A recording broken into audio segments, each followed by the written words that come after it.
Hello there, everyone, and welcome to part one of our super capitalist finale of season six.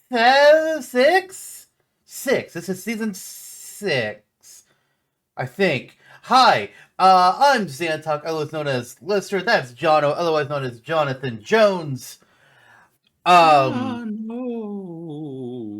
Totally not a shark. Actually, we learned. And we're here That was for our disconcerting. final. What'd you say? I said it was disconcerting when we Yeah, learned it that. was just very disappointing. It's the final on-topic episode of the season. That said, we don't take a break between our seasons, so it's gonna be another on topic in 6 weeks, 6 anyways. weeks? So it's like, hey, is it anything different? No, but yes.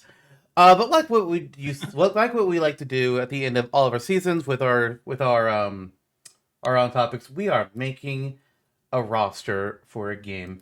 I mean, this didn't happen in season 1. Season 1 was different. But, we've done picking one character from a bunch of different companies. We've done snapping the roster in half and then adding some new characters. We did Super Smash Kart. We did a Disney fighting game. We've done a Marvel versus or Nintendo versus Capcom, and now we are doing an idea I've wanted to do for several years now: PlayStation All-Stars Battle Royale 2. Way back on the The PS3, name. which was yeah. I mean, we're keeping the imagine guys, we're rolling with it because that's what they already called it. Like way back in the PS3 area, I'm trying to find out when this game first released. Sony was A like, while yeah, ago. it was after Brawl. It was after Brawl. Sony's like, hey, Nintendo's kicking ass with this crossover fighting game shit. We should do one. And they did. Yeah, this game was over 10 years old. I just found it. It's actually, it was released in November 2012. What day is this episode is being uploaded? Sorry, viewers, I need to check data. Because I'm curious now. September Ah, dang 27th. it, September. I was hoping it would be in November, but that's when next season is going to start. But it's been 13 years since that game released. And it didn't My do God. so well for a variety of reasons. One being the roster is kind of what the hell? Where's all of our classic characters? Why do we have so many multiplats? It felt weird. Not and then the gameplay of it felt strange as well. But weird, and then Mhm. Sony never revisited the idea. It was going to have more DLC than it did, but it got shut down. But we're here just like, hey, what if? We're asking the question, what if Sony in this day and age, in the current climate, PS5, the year is 2020 something. Um, I 25. I don't. Man, I don't. Time's a weird. So, sue me. 2025. What if they tried to making it again? What if they made it again? And we're doing what we usually do. We're doing a 50 character roster, which yes, we know it's unrealistic. We don't give a shit. Get over it. And we were trying to figure out, like, okay, what would the roster be like now? So some things that were in the original PlayStation All Stars may not be here. We are not keeping ourselves beholden to any rules on that. And since this is only the second game in the series, which hasn't had an entry in 13 years, and it's not Smash, we can approach things differently. So Yeah. we're gonna have it's first of all, like, there's nothing that's Nintendo here. There's no Mario. There's no Link. There's no Pikachu. None of that, because they've never been on a Sony console. That's rule number one, is they have to be on a hmm Sony console. And I don't know about you, John, but I know I put a first heavy emphasis on things that are Sony owned. That's where I looked at first, like franchises that are directly owned by Sony, whether they own the company or maybe they Yeah. just own the IP. But then, like, I do have things that aren't Sony owned, but like were also exclusive to Sony platforms, or I do have some things that were multi-plat but were popular, but I didn't want to have them be the main focus. I only wanted to pick them also if they were like still pretty big on like Sony, hmm and it Yeah. was difficult to narrow this down. I don't know how hard it was for you, but I started with a bank of 317 characters. There's quite a bit. There's There were quite a bit. Yeah, it took some different research because, like, well, you and I, we know the Nintendo side of things very well. Sony, hmm Oh, some of these franchises I'd never heard of. Some of these I didn't realize Sony owned. There's one in particular that was like, wait, Sony owns this? Hold on. I need to see if I can make room on my roster and justify this inclusion because I really want to do this now. Spoiler alert, I did it, and we'll get there. I love what I did. Because you know Yeah. I know what's on your roster because I had to make the graphic for the recording, the video. You don't know anything about mine. You probably have some guesses, and there's a few things that you have an idea about, but you don't know for sure what I have. And we I both have some surprises. yeah. I would suspect that the basis of what we do, like the ground floor characters that are included, like maybe 10 to 15 of them are probably locks on both of our lists for the same logical reasons we approach Nintendo stuff with. Yeah. Um, but beyond that, I don't know what direction you're going. I could take a few stabs in the dark. I would assume things like, oh, Zantok probably has a Final Fantasy character on his roster. I don't know if he chose Yuri Lowenthal Spider Man or Tobey Maguire's, but I know he's there. It's actually the Super Sentai Spider-Man. Oh, perfect. And Yeah. I chose Tucson, just forward thinking. Yeah, that's fair. That's fair. That's fair. We did not pick Spider-Man. I'm just going to tell people that straight up. So don't think there's going to be Spider-Man. Or is Now, there? you know what? If Sony were to make this game, I wouldn't put it past them to freaking do it. But I they didn't think do it here. they would at least consider it and see if they can ask about it. Personally, I don't think they Hmm. should do it. Like I think there is room. Like normally with our Nintendo stuff, like we outright, or maybe like I outright forbid the choice of non-video game originating characters. But with this, we were just like, would Sony allow for that? Because this is a different kind of a thing. Maybe there is room for one character that doesn't originate from a video game. Hmm. Hint, hint. It's not Spider Man, but we Maybe both do Polygon have Man something. could grow an entire body of polygons. I mean, what if Polygon Man and Taboo loved each other very much? I'm going to stop right here. This is not going any further. And I'm saying that directly to Not you, Jono. We are dropping that. I am aware I Caspian started Tech. it, but we are Hooray. dropping it.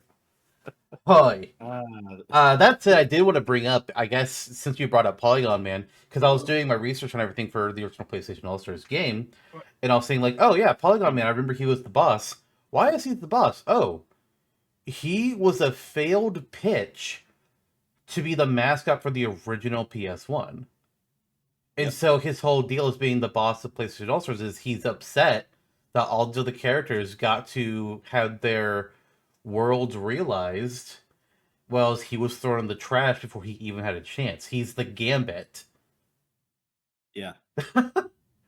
Which is kind of, I mean, I think, in a very mixed bag of a game, that's brilliant. So good for them. Yeah, it is. Like the game had some issues with this roster. It's not entirely the fault of the developers. Like things like we know that they tried to get characters like Crash, Spyro, and Cloud, but they were denied. Whether that they were denied by Sony or the companies that own those characters. We know that they wanted to have original Dante, but instead Capcom was like, no, we're making the reboot, so you get reboot Dante. And then we know that there was some of that Sony forced on them. Like, I think it was Zeus and somebody else. Sony was like, hey, promote these. And so they had to be the DLC characters. Hmm. And we know of at least two characters that were in development as DLC.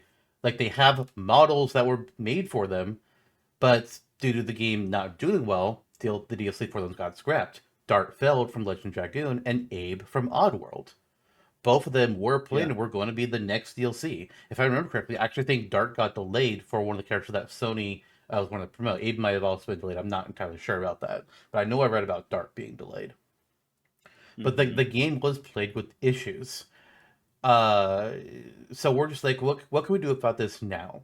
but we're very much aware that like trying to think of there's a large mix of like both what we want to see in this game, but also a heavy dose of realism Mm-hmm. because the gaming industry and Sony is in particular places right now.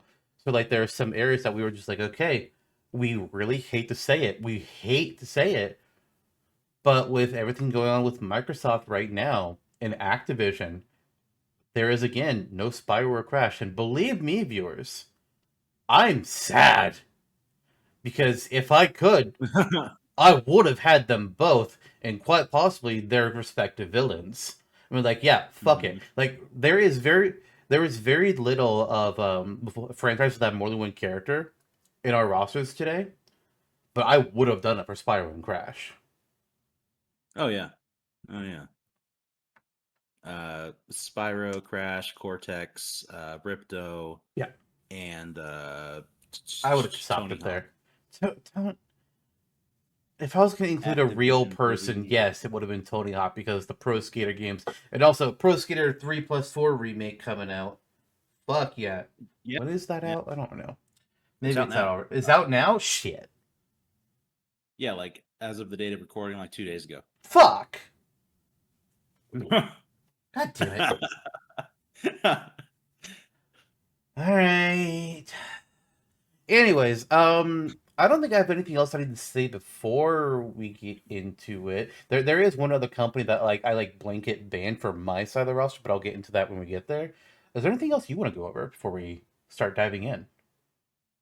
Oh no. Other than, there's it's remarkable, how iconic a roster Sony has. Like Yeah, they do a robust it first was and second party. hard to cut things down. Like there were characters I wanted to include, but I just did not have the space because I wanted to do other things too. Yeah. So it's funny in that regard too, because it's like it's so uncanny that this game failed. You would like all of the cards were in their hands and they just kind of fumbled them. Yeah, I mean classic It's Sony. like, okay. They have Yeah. been ever since the Uh-huh. PS2 was a fucking huge ass success and is still the number one selling console of all time. They have had a massive attitude. I don't know how they Hmm. haven't been smacked down, but they've had such an attitude. Yeah.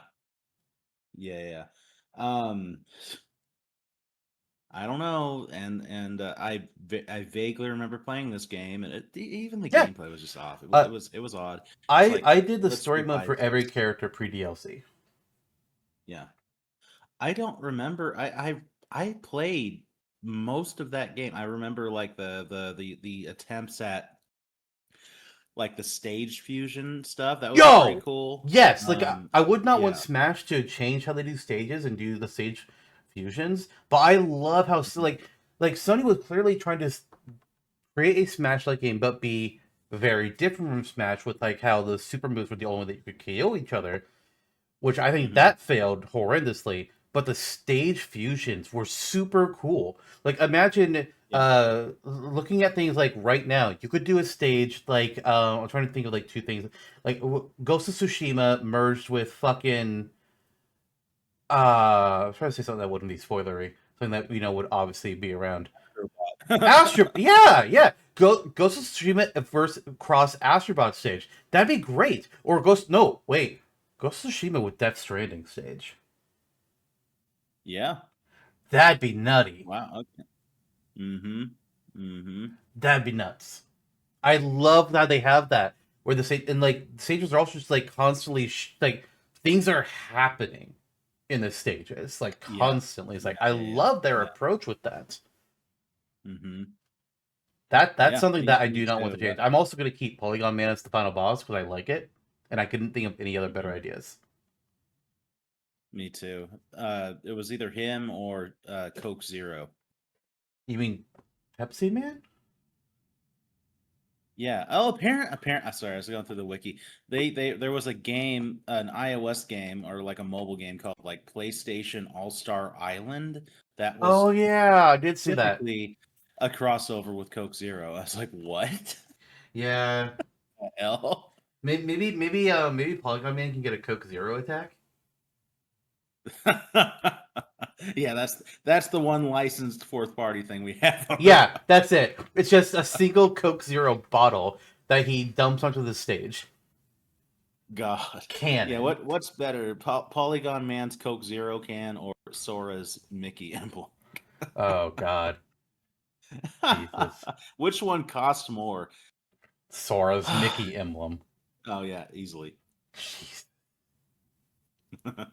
All right, all right, all right. Let's enough of the preamble. I like having you start when we do these because Okay, I get to keep my got it. secrets longer. Gets to So, temper expectations. yeah. Okay. So John, Uh, who do you want to reveal first on your roster? And say whatever it is you want to say about them. perhaps I would say that this is the least surprising inclusion of all of the characters on the roster. This is the one that needs to be here. It's the closest that we can get to a Sony mascot, I think, in the modern day, and that is Kratos. It's not the character who I had highlighted and was about to click reveal for, but all right, that where I thought we were going. From God of War, returning from the original place iconic game, PlayStation All-Stars Battle Royale. And we took a good approach with him when we did a move set for him a couple seasons ago, where there are elements of his kind of Greek mythology and Norse mythology wrapped into like a stance change for the character. Uh, do that. Have Atreus appear in things and boom, ta-da! Here he is, Yeah, absolutely. the man himself with yeah, good guy in a way, in a way, In a way, in a way. yeah. All right. So with me, I said that I started out with 317 characters. After I gathered that big of characters, like, all right, we got to narrow this down because it's just horrendous. Then I ended up with like a little over 200. It's like, well, that didn't help too much. Fuck me. So I was like, okay. Let's look at let me grab only the most important characters, like the characters that like if are not in this game, then there's been a failure. Something is broken down, and it's done. And that ended with I think Mhm. 11 or maybe it's 12. Yeah. Yeah, that ended with 12 characters. So I have 12 characters that I considered the most important inclusions. And I'm just going to blanket say it right now. I'm going to be revealing these 12 first. I'm going to get them all out of the way. So, the first one, a character that I think you could very much consider a modern day PlayStation mascot with a hit game that is people are still loving Astrobot. Oh yeah. Gotta have Astrobot. The first game had Sackboy. Sackboy was very much the Sony mascot at the time. Astrobot, though, is the modern day Sackboy. Got to have Astrobot. It just like again, couple days ago, as far as times of recording, it just got another update, adding in 5 more bots. We finally got more Square Enix representation besides just Gex. We got Atsu from the upcoming Ghost of Yote, and we got Cloud and Sephiroth in 2B. Yeah. And I think one more who I'm forgetting. But it was like, holy shit, we finally have Final Fantasy and Astrobot. My Yeah. god. Astrobot is my number one. There you go. That's sick. Um. Okay, a good solid start. I don't think either of these characters revealed so far are surprising. Let's continue in that general direction. Uh, I'm gonna meet you with your Astrobot and reveal Astrobot. Yeah, that makes sense. That's who I thought you were talking about before you said Kratos. I realized that when you revealed Astrobot first. I think that both of these characters go hand in hand. Astrobot's definitely a new generation. It's the first time in a long time that Sony has a character that is like, oh, this is for everyone. This is an icon for families and for all gamers.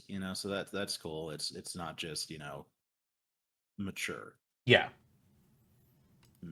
And it's, I mean, the first time since the Spyro and Crash. Yeah. Another one. Well, in a way, we'll Yeah. get there. My next character, I think I'll just go ahead and reveal them, get them out of the way, because again, they are again super obvious, very modern. People want to see more from this character. Kratos from God of War.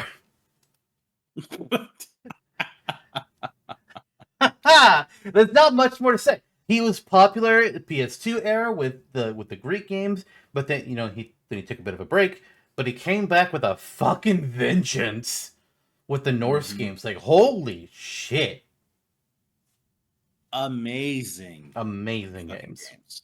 Yeah. Okay. Cool. Um, okay, my third, kind of in a way like a prototype Astrobot.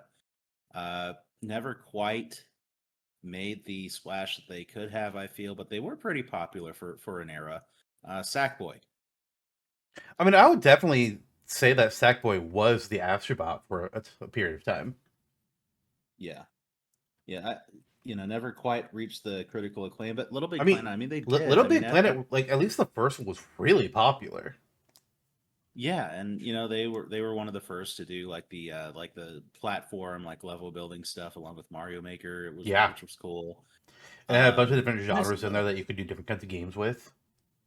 yeah, and just look at the characters. Definitely like of the era, like that Wii PS3 like uh scene kid era. I could definitely see Sackboy like living in my room alongside like Domo Kun back in 2012. Mm. Um, and he was in PlayStation All-Stars Battle Royale. There were a few of the characters I'm going to be revealing first are ones that are veterans that felt right to bring back.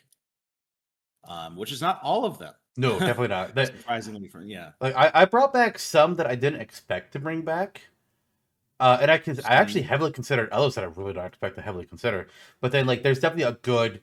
I actually kind of want to count and see how many of them I brought back. I'll do that whenever you talk next and see like how many of them did I Okay, bring back. But I won't reveal that until we get there because I don't want to spoil. gotcha. But that's what I've got. The boy of Sack. What about you? All right. Another character that was in my initial 12. Not really important to Sony currently anymore. I noticed when I was looking at things, a lot of the characters that were added to PlayStation All Stars Battle Royale were currently receiving games on PS3. The vast majority of them were, but then two haven't had anything since the PS3, which I was like, Mhm. that's kind of telling in a bad way. It's like, oh, Right. all your big Yeah. symbols you haven't done anything with since PS3. What the fuck is up Yeah. with that?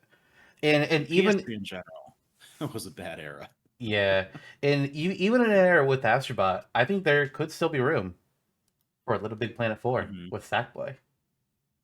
Boom. So There you go. far, our roster's looking the same. That won't stay forever, but It so far sure I'm just like, all right, can. I'm amused. When if you're really in something that's in my top 12, it's like, all right, I'm just gonna reveal them because it's funny. Yeah, let's see how long this rhythm can go and how long we retain same. Ah, man.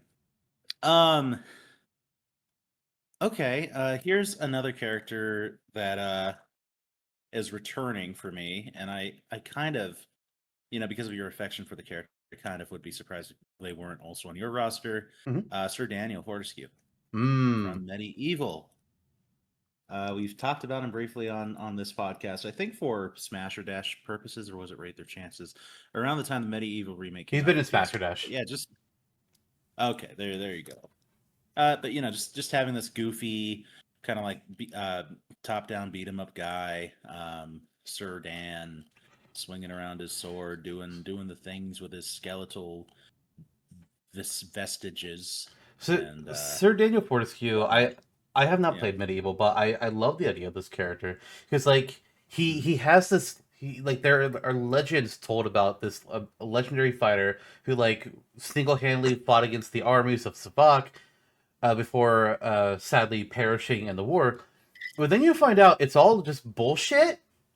And he actually was taking out the opening salvo when when an Yeah. arrow just like went through his eye and just through the brain, dead.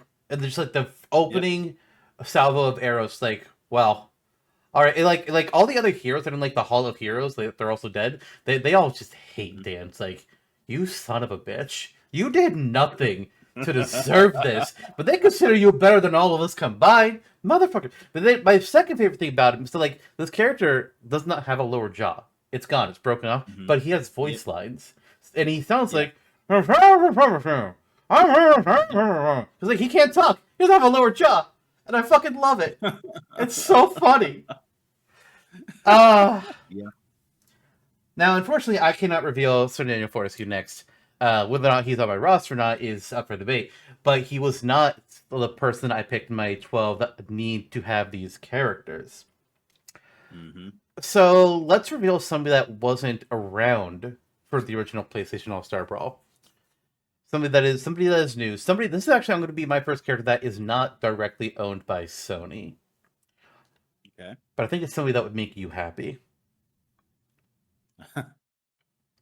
Sam Porter Bridges of Death Stranding Aha. is here to fight and save a baby and hopefully not get caught by goopy hands. I don't know anything about the plot of this game, but I know it's huge. We just got the sequel, and Kojima has been pairing up with Sony. He's also got to pair up with Microsoft on some other project, but he's been working closely with Sony. So it's like, all right, yeah, I think Death Stranding would absolutely go for 100%. Yeah, yeah, I'm excited to play Death Stranding too. You know, it's on the ever expanding and never quite growing smaller backlog of games that I need to play. Um, yeah, the first one was bizarre. It was you could play through the entire thing and 40 hours of cutscenes and still at the end have to piece it together with logic and science to be like, oh, this is what I think loosely occurred. Yeah. But leave it to Kojima to come up with the first Strand type game. It's like, okay, Kojima. But apparently two is like universally praised. The first one was a little too uh nuanced or artsy for some people. The second one is being like hitting all the right cylinders apparently. Um yeah, and you know what? I'm going to continue the trend. I have Sam Porter Bridges on my list too. Yeah, anybody that knows you is not surprised by this. Yeah. Oh, it's also just a massive game for Sony. Like if they were to release it now, I'd be surprised if you there. Yeah. All right. It also amuses me that it's just Norman Reedus. Yeah, it's literally just Norman Reedus, Like it's who, by the way, Norman Reedus, Coming to Dead by Daylight. what the fuck? Walking Like Dead is in as the game. himself or okay, So okay. they didn't add Daryl necessarily, but they added in what's his name, Rick and Michonne, and so Rick is getting a costume that swaps him into Daryl with Norman Oh, Reedus interesting. voice lines. Is Michonne getting one too? Michonne, they did not get her actress to do voice lines. For whatever reason, Mm, she's just not doing it. We don't know the details. So somebody else is going to be voicing her. okay. Well, cool. Yeah. Next on my list, again, very popular Sonic character. I was surprised when they hadn't really had anything for them in recent years, because I know for a time they were huge. Jack and Daxter. Yeah. This is what after the Spyro game stopped being a thing. They moved on to making Jack. Actually, I think they made Jack and Daxter. I think that was the same company. I'm not entirely sure actually, but we got Jack. You got Daxter. They're together. They were in the original PlayStation All-Stars Brawl Battle Royale. I mean, whoops. And they've been popular then. I was just shocked to learn it was like they haven't had a game in a while. Wow. Yeah. It's an interesting series, right? The tonal shift between the first game and what's to come is jarring. Like Hmm. it was quite the the shift of motif, which I haven't seen in kind of like we don't really see in a mascot type game like that. So Yeah. good on them for taking chances. I think the later you go on and racing shit and whatever, it's like okay, like who cares about this kind of? But Mm-hmm. yeah, for a time, them and Ratchet and Clank and some others were massively popular. Ratchet still is, I guess. They're hmm. I mean, I Ratchet just had a game a few years ago. yeah, exactly, yeah. Remember when there were rumors they were going to kill Ratchet off in that game? That was I do. Those rumors came up immediately after they revealed there was going to be a female playable character, and the internet being what it is in the 2020s threw a goddamn fit. Actually, no, that wasn't even yeah, 2020s. That was like late 20 teens. yeah. Ugh. Well, since we're talking about them, Ratchet and Clank are on my roster. Ta-da! No surprise there. No surprise there. It's also no surprise that Ratchet and Clank are on my roster. Like, if I'm going to bring back Jack and Daxter, which is, I'm not saying this as a knock on Jack and Daxter, was like, if I'm going to be bringing them back, I'm also bringing back Ratchet and Clank, who is similar concept of these two characters together, Hmm. similar-ish world. I've never played other franchises, but to my understanding, Hmm. like they're like paired to like they're mirrored together a lot by fans, and they even had that game where they crossed over with Sly Cooper. But Yeah. Ratchet, unlike Jack, did have that recent game. It was like, all right, so like, yeah, Ratchet, you were definitely coming back 100%. Yeah, yeah, I like Ratchet and Clank a lot. Like the character designs, the world, the like all of that is just so pleasing. It's very like a movie kind of like Mm. sci-fi kid stuff. Um, yeah, and if I'm gonna have Ratchet and Clank on my list, and I might as well have their uh character duo Jack and Daxter on my roster as well, Yeah, yeah, that makes sense. That which makes I sense. do.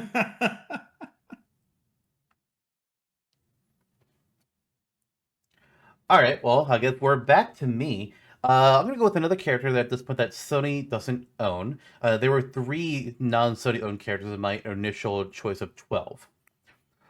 This is the Mhm. character that I don't really know how I want to put them. They were in the original PlayStation All-Star Battle Royale. Their franchise is very popular, but there's been some things with this character lately that make you kind of wonder, like, would they use them again? But considering the things that have also occurred, I think that's why not continue to bring back Heihachi Mishima. Yes, they killed him off Nice. in Tekken 7. And then Tekken 8, then they're just like, yeah, no, he's legit dead this time. Then Tekken 8 DLC comes around, it's like, oh, you you fucking believed me? Buddy, buddy, never ask me for anything again. Wait, no, that's Yeah. Sakurai's quote. What was Harada's quote? I don't remember what Harada said. What Harada's shirt was. Damn it. Maybe that was Harada, actually. I have a Could have picture. been. Anyways, yeah, Heihachi, like, Smash obviously swerved and went with Kazuya, but I was like, considering Mhm. PlayStation Asteroid, since Battle Royale already did, I'm just gonna call it Battle Royale from here on. Since Battle Royale already did Heihachi, and Heihachi is still around in the Tekken games and is like the classic kind of fighting character, I'm just gonna stick with Heihachi. Boom. There you You go. looking for this? Sweet. Shit. What? Oh, was that a War Machine Oh! quote? Yes, it was. I found the Harada shirt. It's "Don't ask me for shit." That's what it was. Uh, nice. Okay. Well, I think I have a direction for this one. Let's veer a little off course into the world of Pokemon. RPGs. Oh, I could still be Oh, there. yeah, it's but no, it's the world of Dark Cloud.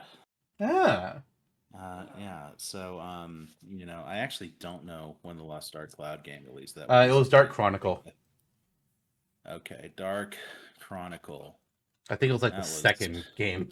I don't think that. Yeah, Dark Cloud 2, also called Dark Chronicle, was 2002. Maybe I level oh, 5. yeah, like yeah, made by Level 5. So these were made by Level 5, published by Sony. Um, and at a time, they were very well received games. Still pretty, they're kind of this time. Cell shading was a thing.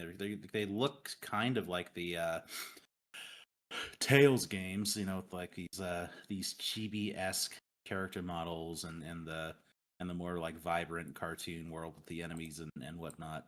Um, but Dark Cloud, Chuan is the lead character. You are fighting with a knife thing and have different elemental like manipulative magic. So he's kind of like the archetypal sword boy with some magic, the Robin of this roster. Hmm. Um, and calling back to a certain era, I suppose, because I hadn't realized that they were re-released on PS4, but hadn't had a new game since the second. Yeah. So I will go ahead and confirm that I do not have a Dark Cloud character on my roster, but I was heavily considering them. Not Tuone though. I was actually going to go with Maximilian from Dark Chronicle. And it was coming through the very last few slots of my roster and just barely missed it. But if I was to remove if I, 'cause, like, I have a few franchises that have a second character, not very many, but if I was to cut all those franchises down to just one character, Maximilian would be here. He would be on my roster. yeah, yeah, and he's cool because he's like a mechanic kind of. Yeah, he like his starting weapon is literally a wrench. And then like he moves on to like hammers and things, but like I was like, I like this. This is fun. Yeah, yeah, yeah. For my next Okay, who you character, got? we're going more modern because we just went some old schools things, but I haven't done too much from like explicitly modern Sony. Kratos you can count, Astrobot and Sam absolutely count. But the next one is a game that I had to be introduced to because this was not something I was going to play on my own. But I'm very glad it was introduced to me because I fucking loved it. And from Ghost of Tsushima, welcome in Jin Sakai. We got a samurai fighter now, but not just typical samurai sword, but he's got throwables with sure or no, not sure because it's more kunai I think is what it actually has, but also blow darts and bow and arrow and several other things. Yeah, yeah. Has to be Jin here. Sakai. What was that? I said like he has to be here. Ghost of Tsushima was too big, and the fact that it's getting a sequel, like come on. Yeah, well, it was huge. It was a success for I think kind of integrating like elements of like the Assassin's Creed kind of open world style mission based stuff, but they made it less obvious than AC with like chasing down the smokestacks and like the world felt very real and natural, Yeah, and they did a great job with not making the combat like it's kind of Souls E like loosely, but they made a good, like, you beat the game. I beat the game. Case in I did point. turn it to easy. I did turn it down to difficulty after the first 4 hours Yeah, because I was not having fun. yeah, But after that, I was like, okay, I'm enjoying it. yeah. So it's like, yeah, what a fucking great game. Cheers to Sucker Punch. They did an amazing job. I'm so excited for And I Yote. will. Oh my god, Yeah, me too. And now to reveal the series, Kotun Khan. No, just kidding. Uh, you so joke? You joke? He was in my bank of 300. I'm not I kidding. actually I briefly considered him as well. Would have been better than Like the he's the hell was his name? Yeah, Yeah, like he's the only other character from Tsushima that I was like I could consider as like a second character. 'Cause, like, okay, Ishikawa is just Bo. I can't remember her name, but the other lady, like she's not the Yuna and the other one. They're not gonna have enough to him. And then your God, I can't remember anybody else's name. Jin's former master. hmm He's just pure samurai. Jin is way hmm more interesting than anybody else combined. Koton Khan is the only other one that has a different set of moves. yeah, yeah. Oh, Ryuzo. Yeah, fuck Ryuzo. Oh yeah. Yeah, okay. So here's something surprising. I don't have Jin on the roster. Hmm? I did a day ago before I asked you to replace him on. Yeah, I saw that. I was like, Yeah. bro, do you know how much work it is to completely reset the board and redo everything? You motherfucker. Whoops. But Ghost of Yote is coming out less than a month after this episode airs. I'm putting kind of my cards into Sony saying, let's promote this new big thing that is releasing now. So it's Atsu is from Ghost of Yote, the lead character from that game. I have her here, and I think there's a Cheers for lot of Erika Ishii. yeah, and I think there's a lot of credence for Jin to still be on the roster. He's an iconic character now, like of this era in his right, from a very well received game. But that is getting a sequel, that they're treating this, setting it a few hundred years after Tsushima, and having this character with a new skill set. Like, she is adopting the ghost moniker again, so there's a lot of stealth, but there's also, like, she dual wields katanas. There are rifles in this era of Japan. Um, she's female samurai. Um, it's very interesting that they're going into this different historical era. So yeah, so I in the interest of this character out further in the future, and yeah, I'm very interested to see what she would be like in a game like this. So there she is. There she is. I didn't consider her just because like I didn't want to look at anything that hadn't released yet because it's all untried, it's all untested. Who knows? Yote Mhm. could be a massive flop. We don't know. But Yeah. but I see it. I understand it. Yeah, yeah, yeah. I highly doubt it. I mean, it could be, but I would suspect, and given all the building pieces that we've had, all the evidence, I would assume it will be as well regarded as Tsushima. But we'll see. Yeah. For my next character, they come from a game that I haven't played. It's another modern character. But like I have my eye kind of on their franchise, but I haven't like to look too deeply. But I'm interested in like Jin, and they also use a bow and some other deals. So I'm kind of hoping they aren't too similar, but I don't really know. But either way, I feel like their games are too big, too popular right now to not be considered. And that is Alloy from Horizon Zero Dawn. Hmm. Yeah, yeah, no argument there. Like it's an active series. They just had a Lego version release Oh, I not forgot too about that. Yeah, long ago. it was on Nintendo Switch. Like, what the fuck? We don't even have the real game Yeah, on Switch. exactly. It's so bizarre. Sony's like, go play with your Legos, Nintendo. Mm-hmm. Um, yeah, but yeah, I like it. I mean, Aloy is a flagpole for Sony and is a really interesting character. I know we talked about her not too long ago on the podcast. Like Sakurai was affectionate towards Horizon Zero Dawn when it first came out. Like, there's a lot of good game design in this little series that can. Um, so yeah, I'm about it. It's an obvious inclusion. Mm-hmm. Um, but I'm gonna veer. Aloy is perhaps on my roster, but I'm gonna veer for now. Back into old school Sony with a character that was going to be on the Battle Royale roster before they cut DLC short. Tomba, the pink haired feral boy. That's Um, just Gal from Final Fantasy VI, but with pink hair instead of green. that is actually, yeah, that is very true. That is very true. And he bites pigs on the back and flips them over and throws them, and that's kind of the gameplay loop. Okay. But yes, it was a very well received platformer. Like, it's spoken of in the same sentences as like Mischief Makers and other kind of 2.5D platformers of this time. So it was an interesting inclusion for Battle Royale for them to consider at the time. I'm for it. I think it's an interesting, like, definitely old school choice. Uh, yeah, ta-da. All right. For my next character, if the second game didn't exist, then my character choice would be different. But due to the second game and how it works, and I haven't played it, but I know some things.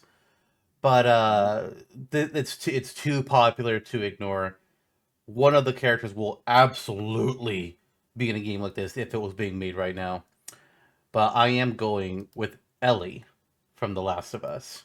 Too fucking big, too fucking popular. The TV show did really well. I have not watched season 2 because I haven't played the second game yet, and I'm Mhm. about that. Like, come on. But we'll get there. We'll get there. Probably not. We'll I don't get know if it'll there. happen this year, but if it doesn't happen this year, it'll be next year. Yeah, and Ellie's on my list as well. One of the, and this is another one of those ones. If you know me, you're not surprised. Yeah, absolutely not. And some of the looking up, like I did some research on like other people feeling and thinking with their rosters that exist online for Battle Royale 2 hypothetical.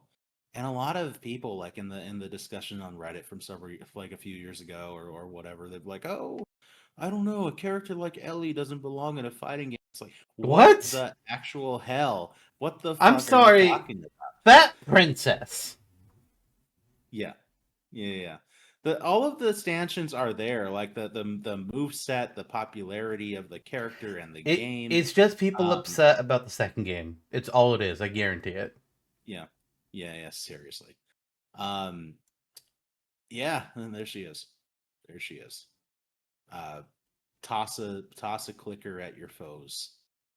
All right, Jill Valentine. All right, I have two characters left from my first set of 12. For this Mhm. next one, we're going with the character that Twilix and I we played their game way back when on PS1, and we enjoyed it. We thought it was fun. It's a good fun time, and they're also in PlayStation All-Stars Battle Royale. Looking a little bit different than they did in their game, but we found out that that's their design that got used in like some like PSP game or some shit. I don't remember what it was. But anyways, Spike from Ape Escape. Hell yeah, the monkey catcher's here. Oh yeah, His main weapon oh is yeah. a net, a time traveling Mhm. net. Because he catches monkeys that were time traveling, and the net sends them back to their proper time. Excellent, excellent indeed. Um, yeah, and it's amusing to me, like sidebar, that by the time this episode comes out, Metal Gear Solid Delta will be out, and the Ape Escape monkeys are back. They are. You can The you can Peepos are chase here. them as Big Boss. Yes, It's yes, what the they're called. Peepos are The here. Peepo Monkeys. Yeah. How appropriate. I'll give you an obvious one. Nathan Drake. Yeah, that sounds pretty obvious. Yeah. Yeah, more Naughty Dog action shooting. Uncharted, randomly popular for a long time. It's been 8 years since the last game came out. The Lost Legacy. Because they Chloe was the ended. lead, Yeah, they ended the but series. yeah, they did, and Drake got his sunset ending. It was all very appropriate. Not every story needs to be continued. You can wrap things up in a bow, even in a video game. Yep. But I wouldn't be surprised if they tried it again, even with a totally different set of characters, like having this Indiana thing. I mean, it just makes sense for a video game. Like as Indiana Jones literally Yeah. successful game recently. But yeah, Drake. I mean, he's earned his keep, and he's back. I almost said something that is like, nope, I can't say that because that's going to spoil something. no, Just not the Tom Holland movie, unfortunately. no. That didn't work The out. Tom Holland as Link, however, is going to be in this game. Yeah, just don't have Mark Wahlberg as Ganondorf. Well, I got bad news for you. Oh God. My next character and the last one, part of my initial 12, I would need to have these characters. Maybe a surprise to most people. I don't. They're not an out there choice, but I don't. But I think people will be like, really? That's not gonna surprise They're me. in your initial pick of 12. I can't have Spyro. I cannot have Crash. Yep. But I was like, okay, the PS1 was huge for platforming. Several good platforming games, 3D platformers, Hmm. and like the Crash and Spyro are always like the big mascots of this. But since I can't have them, I needed somebody else. And I was surprised when I learned that this character, their first game on PS1, was one of the highest selling PS1 games. They're in like the top five or something. Uh, so I mean, the first game also wasn't 3D platformer, but later games on the series were. but I'm bringing in Rayman. Oh, wow. Rayman was a top PS1 game, and if I can't have the symbols of PS1 platforming, I'm going with the next best thing. I'm going with Rayman. Sorry, Croc. I love you, but you don't offer as much as Rayman or a lot of other characters. Hmm. That's awesome. Yeah, and again, Rayman, a character we know and love very well, and not one that's on my roster. I think they're a character who I subconsciously associate like, oh yeah, Nintendo, and it's because like, oh, we're talking about considering Rayman so long for Smash, but Yeah, he could easily appear in a game like this. So Ubisoft would not balk at it. It would just happen if Sony asked, yeah, absolutely. or it could happen if Ubisoft asked, like, oh hey, we'll give you money to put Rayman in the game. I'm like, oh okay, Hmm. you know, okay, that's great. That's cool. Okay, I'll give you another platforming character, and this is a character. I don't know. I think you deserve him after 12 seasons of After 12 seasons of what? Full House. Everywhere you look, everywhere you go, there's a heart. Bob Saget. Okay.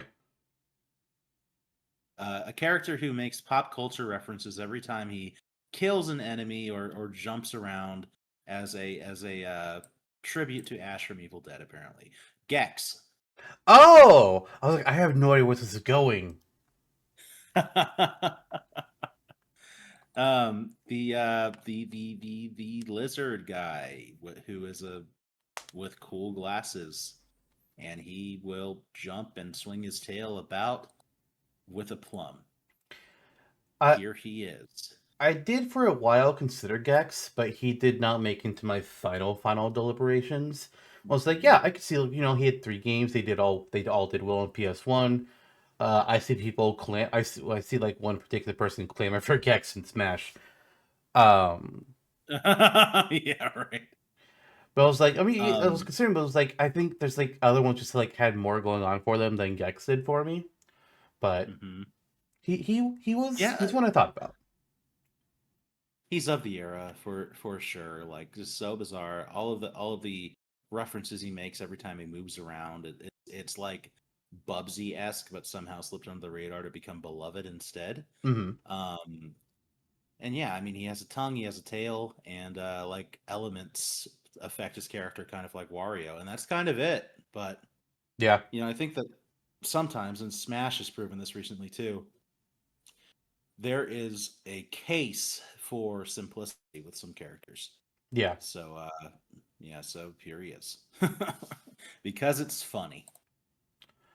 Since I'm now out of my additional 12 characters that I had to have, like these ones that like need to be here for me. The next set of reveals I'm gonna do is I'm gonna reveal everybody that I am returning from Battle Royale. Okay. I'm getting them out of the way so that afterwards, in the latter half of this thing, I can get into the fun picks. Mm-hmm. So, if this game was being made, like let's say it was like 3 or 4 years ago, I actually would not have brought this character back. Not because they're not really recent then, or what. I'll explain it. Nathan Drake. Now you're probably surprised, like, wait a minute, why would you not have brought them back 3 or 4 years ago? Here's why: Lara fucking Croft. Tomb Raider was it when Uncharted went to sleep? Tomb Raider came back with a vengeance, and it had 3 really solid games. I will go ahead and confirm I do not have Lara Croft on my roster, and it's because of 2 words: Embracer Group. Embrace Lara Croft and Tomb Raider are owned by Crystal Dynamics. After Square sold Crystal Dynamics a few years ago to Embracer. And with all the shit that Embracer has gotten into and all their controversy and gobbling up a bunch of different companies and shutting them all down because they made stupid business decisions, I decided, okay, you know what? Embracer's in a weird spot. I'm just going to blanket ban anything by Embracer because I don't know what the fuck's going on with them, and I think it's going to be like a weird thing to deal with. So there is no Tomb Raider, and despite me also considering the other character, there is no Legacy of Kain. If Legacy of Kain was not Embracer in Crystal Dynamics, I probably would have had Kain on my roster. but and Laura Croft. But because Embracer is a fuck up, neither of them are here. But Nathan Drake gets to continue his legacy. Man, I totally forgot Legacy of Kain. I like, man, that slipped my mind. I literally went through a list of every company that's every development studio that Sony has and looked up every game they made and did my research. I'm insane. Yep. Yes, you are, but that's why you're here on this podcast. It specifically fits your type of insanity. Yes. Now, when I say boom, boom, boom, you say bam, bam, bam, boom, boom, boom. Flintstones? Parappa the Rapper. Ah, yes, yes, yes. Yes, yes, yes, yes. Say is yes backwards. Uh, Still a cult classic game. Uh, got into the original. He was a returning veteran character, and he's cool and raps to fight, and there he is. I like the idea of Parappa the Rapper. I considered several musically aligned characters. Disco, the central character, like one of the main characters from Dance Dance Revolution, I had very heavily considered.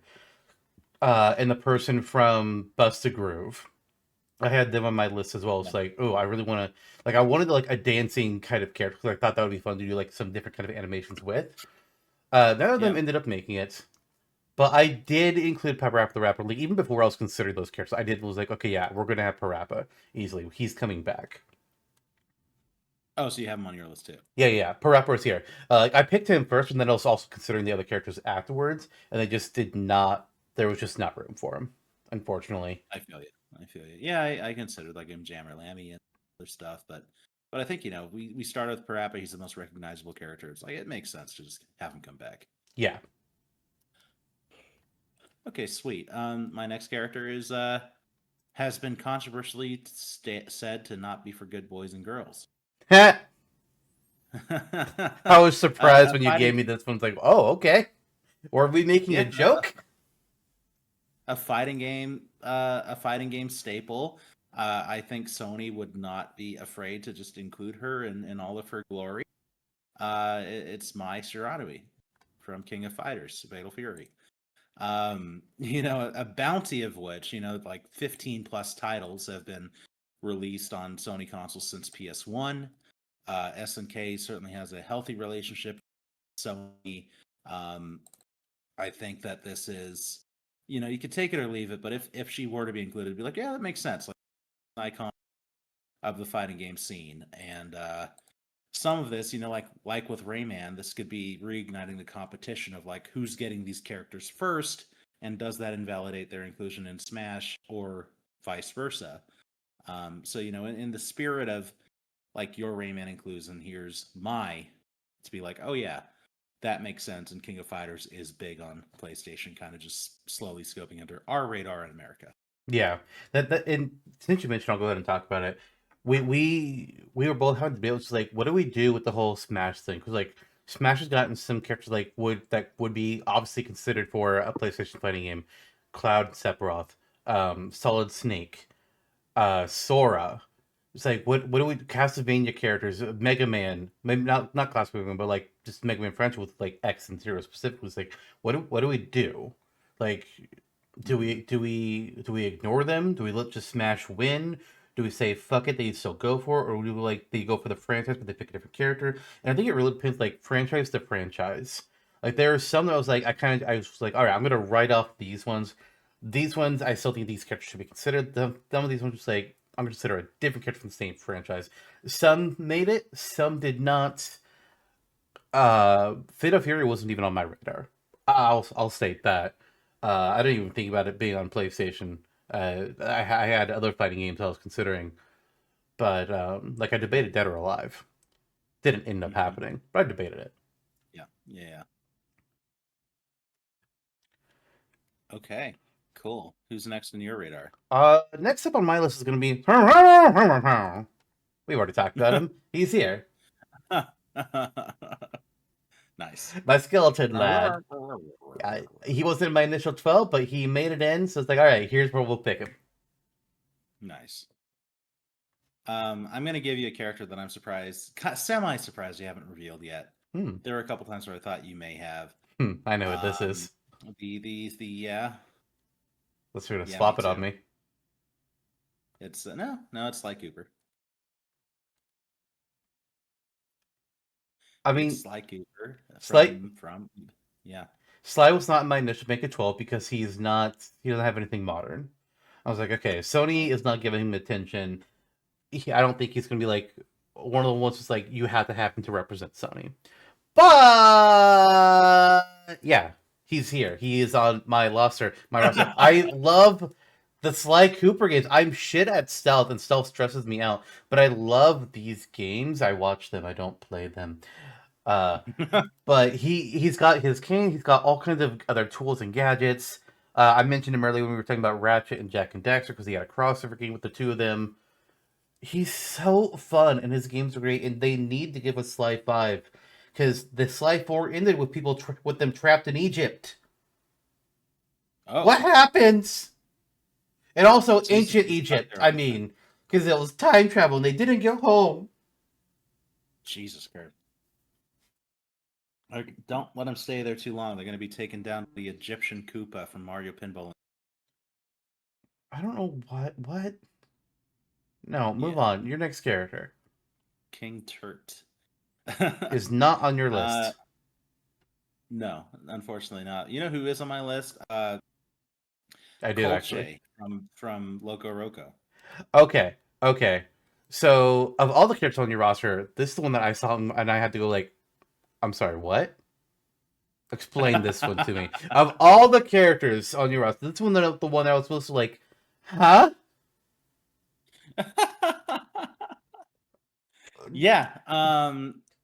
PlayStation Portable, PSP, Loco Roco was a major title. Like this was a time when kind of like the I don't know what to call this art style, but this and Patapon and several games of the came out and made themselves notable. I mean, particularly on P. And you would, this is a game where you're manipulating the world that these Loco live in, pressing L or R to have in one direction or another across a fixed stage, and yeah, you can absorb other colches and grow larger and eat berries and just continue to grow in size. It's kind of like a self-sufficient Katamari, and he sings and dances and rhythm to his moveset, and I thought it would be interesting to have this character who grows as they move and picks up things and otherwise, I mean, again, it's simplicity. It's finding a technique in something that is perhaps too simple and too. I would imagine. I'd be surprised if they were on your roster. I mean, considering my Because comment, you know that they're not. Yeah, but they're on mine. But you know another character who's known for rolling things and getting bigger? Me. The Prince of All Cosmos from Katamari Damacy is not on my roster. Although that would be very amusing and I would support it. Yes. Me too. Next up for me though is the character that is both being brought back from Battle Royale, but also not being brought back from Battle Royale. Oh. Cole McGrath from Infamous, who in Battle Royale original had both had Cole and Evil Cole on the roster. And I fucking hate that, and I will always hate that. So no, we have just Cole. Instead, he can have a mechanic where either you stance change between good and evil Cole abilities, or depending on what moves you use, you're building up a meter that goes one of two ways. And then if you go too far in one meter, your abilities change to good or evil Cole. That's what I'm doing with Cole. We're not having two characters of the same guy. Fuck you, Pikachu. What a phrase. Put that on a t-shirt. I mean, Pokken Tournament. Pikachu and Pikachu Libre. Like, no. Oh, yeah, yeah. Just slap a heart-shaped tail on Cole.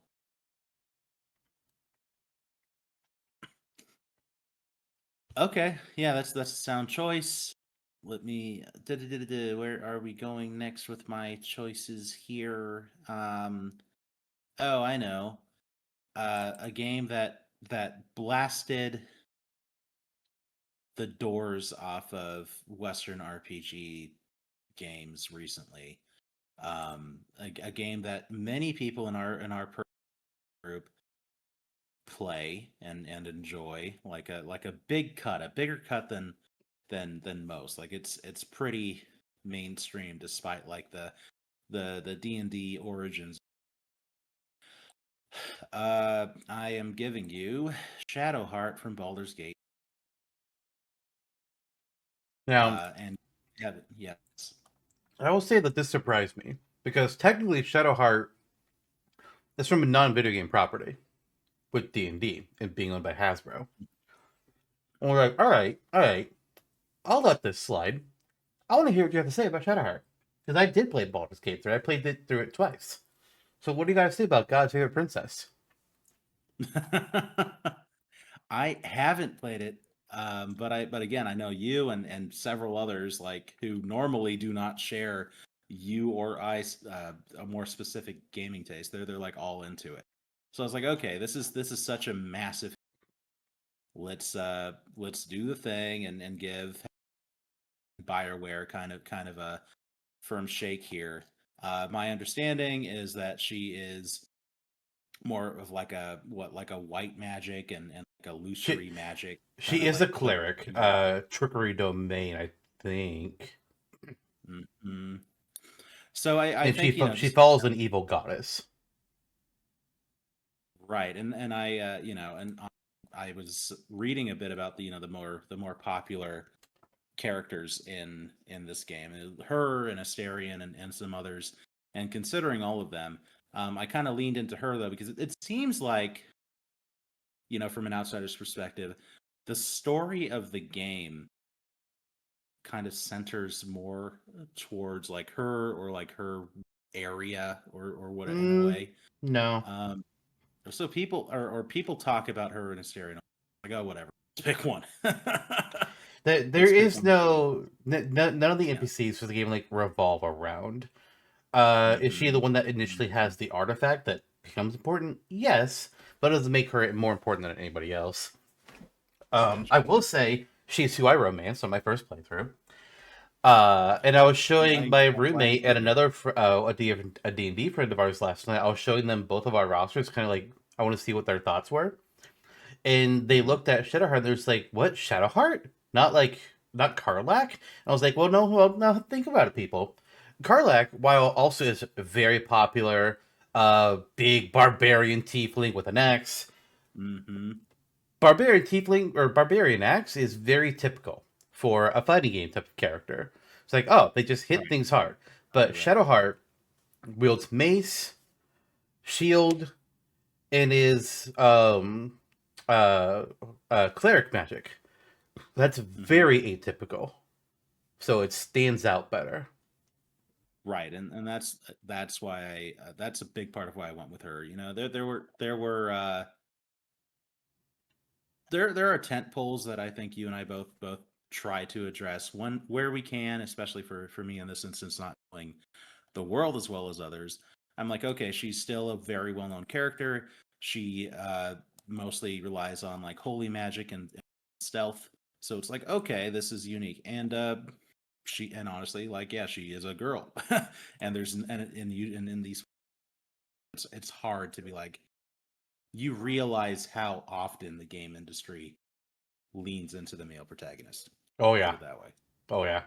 Yeah, so that is why I chose her over others that could have been chosen. Yeah. It's like looking at the Baldur's Gate cast, like Gale is just wizard, Lae'zel is just sword fighter, Will is sword fighter with daddy issues and demon True. magic. Yep. Um Asterion is that actually Asterion would not have been a bad choice. I do, and then Karlach is just like, as far as like fighting game stuff is concerned, just big axe person. So no, Shadowheart is Mhm. absolutely the choice. I feel like, and okay, yeah, Cool. sure, I could also mention Halsin and Chihira, but and Minsk and Minthara, but no, it's Shadowheart easily. Yeah, yeah, and yeah, it was her Astarion in the end for me, and I picked her. Yeah. Boom. Next up for me is the character whose game I only played recently, and I both enjoyed it, but I also had some frustrations with it. Um, but they were in the original PlayStation All-Stars Battle Royale game, and I think even if I hadn't played their game, I still would have brought them back because they have enough unique qualities to them that would still make me be interested. And that is Cat from Gravity Rush. Oh yeah, I'll give you Cat as well right now because I agree. I mean, for those same reasons I've said. Yeah, she's a good choice. And Dusty the cat, Yeah, cat and cat. yes. My next one is a character that kind of has multiple names, but they only really have like one actual canon name, and people debate, and it's a mess, and it's like people just fucking chill. This is the character that just they kind of live to destroy, and they're kind of a weirdo in a mask, and that is Needles Kane of Twisted Metal, or as some Oh, know him by the name of his car, Sweet Tooth. And it's actually what he was called in PlayStation All Stars. His character name in that game was Sweet Tooth, which is not helping matters. It's like, God damn it, right. Sony. Having not played Twisted Metal, I just assumed his name was Sweet Tooth as well because of PSA SBR. Yep. So that's funny. That's funny. Um, I have you seen the TV show for Twisted I Metal at haven't. all? I'm curious about it, but I have not yet watched it. Yeah, I've heard good things. I want to watch it too. So I'm curious about it because like Uh, I don't think the Twisted Metal games really have a story. So it's like I want to know what they right. did. Like all I've seen is that promo scene they did of like Anthony Mackie getting chased by Sweet Tooth or Needles in like a some building. I was like, all right, I've gotta know, man. I gotta know. Mm. Apparently, he's called Sweet Tooth in the show too. Yeah, it's because it's what people know him as. Like they don't know his correct name Yeah, more often that's than true. not. That's true. So it's The like, fun ah, cat. It's like, oh hey, it's the Blue Falcon. yeah, But basically, yeah, yeah. odd. But whatever. Yeah, Sweet Tooth's on my list too. He's gotta be here. It's too entertaining. Yep, yep. Next on my list is a character that I actually was not originally going to bring back. But I was looking to Mhm. their series, looking to their games, and I was like, okay, how? I think you could be unique, but how are your games received? It's like, okay, people like them, but it's also been years since your last game. So I'm not really feeling interested. Wait a minute, what's this about a remake? Oh, you got a reboot recently, like 2019 or some shit? How's the reboot receive glowing reviews? Okay, fuck it. Isaac Clarke, you could stay from Dead Space. Really? Oh, okay, cool. Yeah, I kept him. I was like, oh, okay, okay, sure. I didn't. Man, did I register that Dead Space had a remake? Okay, I well, didn't realize maybe it's that on my first. list. If This is why. I This is why whenever we do any of this type of stuff, shit, I look through a list of like every game released on PS4, every game released on PS5, and I scan that fuck shit. Sometimes I miss things. Like I'll mention yeah. when I was making my big characters and I was selecting like I was narrowing it down from like the 300 to 200. Somehow my eyes glazed past Last of Us at first.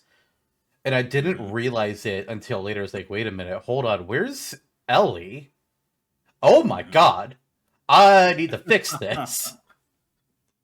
I'll tell you a funny story too. Is that I had an initial list of 50, and when I first sent you my list, I sent 49. And I was like, "Where's like?" I realized today who the character was that I No. accidentally omitted from my first list, Uh huh. and we'll get to who that is. Okay. I'm curious I if thought it was gonna be Ellie. they're on yours. No, I'm curious if they're on yours because they missed mine because I forgot. I forgot that I included them first, Nice, and then I was like, nice. shit. Um, but you mentioned Dead Space and a returning Hmm. character.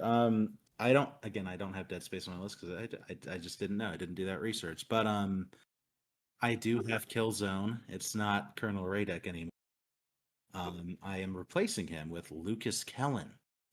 Now I know almost nothing about Killzone, but I do know that Lucas Kellen is from the last Killzone game to come out, and he has a drone and he does like warfare stuff with it, and seems kind of interesting.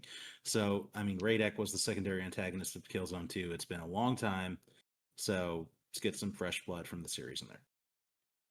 I will say that for a long time, Colonel Radek was on my list, Hmm. but he was removed when I was picking like my last like two characters, and like I was like I had 10 slots left, and I had narrowed down to 12, and I didn't see any of that 12 that I wanted to cut. I was like, okay, I really don't want to cut any of these. Let me look at what I currently have. Is there anything I would cut for these guys? And I looked at Colonel Radek because I'll also be looking like okay, everybody that is a gun character. I don't mind having multiple gun characters, but I need to make sure in my mind, it's like I can think about it, say, okay, can they all use guns differently? And Colonel Reddick just has like normal, regular guns, so he does not stand out Yeah. to like Nathan Drake or Isaac Clarke or some of the others that I will get to. So I dropped Colonel Raddick, and uh, another character that was actually going to be returning from PlayStation All Stars. I dropped Zeus. I was going to bring back Zeus at one point, but Hmm. they were last minute drops. Uh, Yeah. but at this Uh, point, I am out. Oh, you were going to say something? no. Continue. And at this point, I've brought back everybody from PlayStation All Stars that I'm going to bring back. Now Nice. all the others are gone. Well, Whoa. What? hold on. I say Oh. that. I say that. Wait, Oh, let I me know what back you up. Let me back up. Shut the fuck up. Let me get there. Shut the fuck up. Let me get there. I'm doing a bit. Fuck off. Uh, Dante is out, but Dante is in because we're kicking out the little bitch ass reboot Dante, and we're bringing in real Dante, specifically old Dante from DMC5. I'm doing a bit. He's here. So there's no Fat Princess, although I did actually really consider her in the end as like a wild card pick. No Colonel Reddick, as I mentioned. No Evil Cole. No Big Daddy, though I did consider Subject Delta. Mhm. No Nariko. No Raiden, although I thought about it. No Toro Inoue. No Emmett Graves. And no Zeus. Mhm. And that is all the characters that I'm bringing back from PlayStation All Stars Battle Royale. Everybody else is brand new. Bam. Clear the floor. I brought back 9, technically 10 characters out of.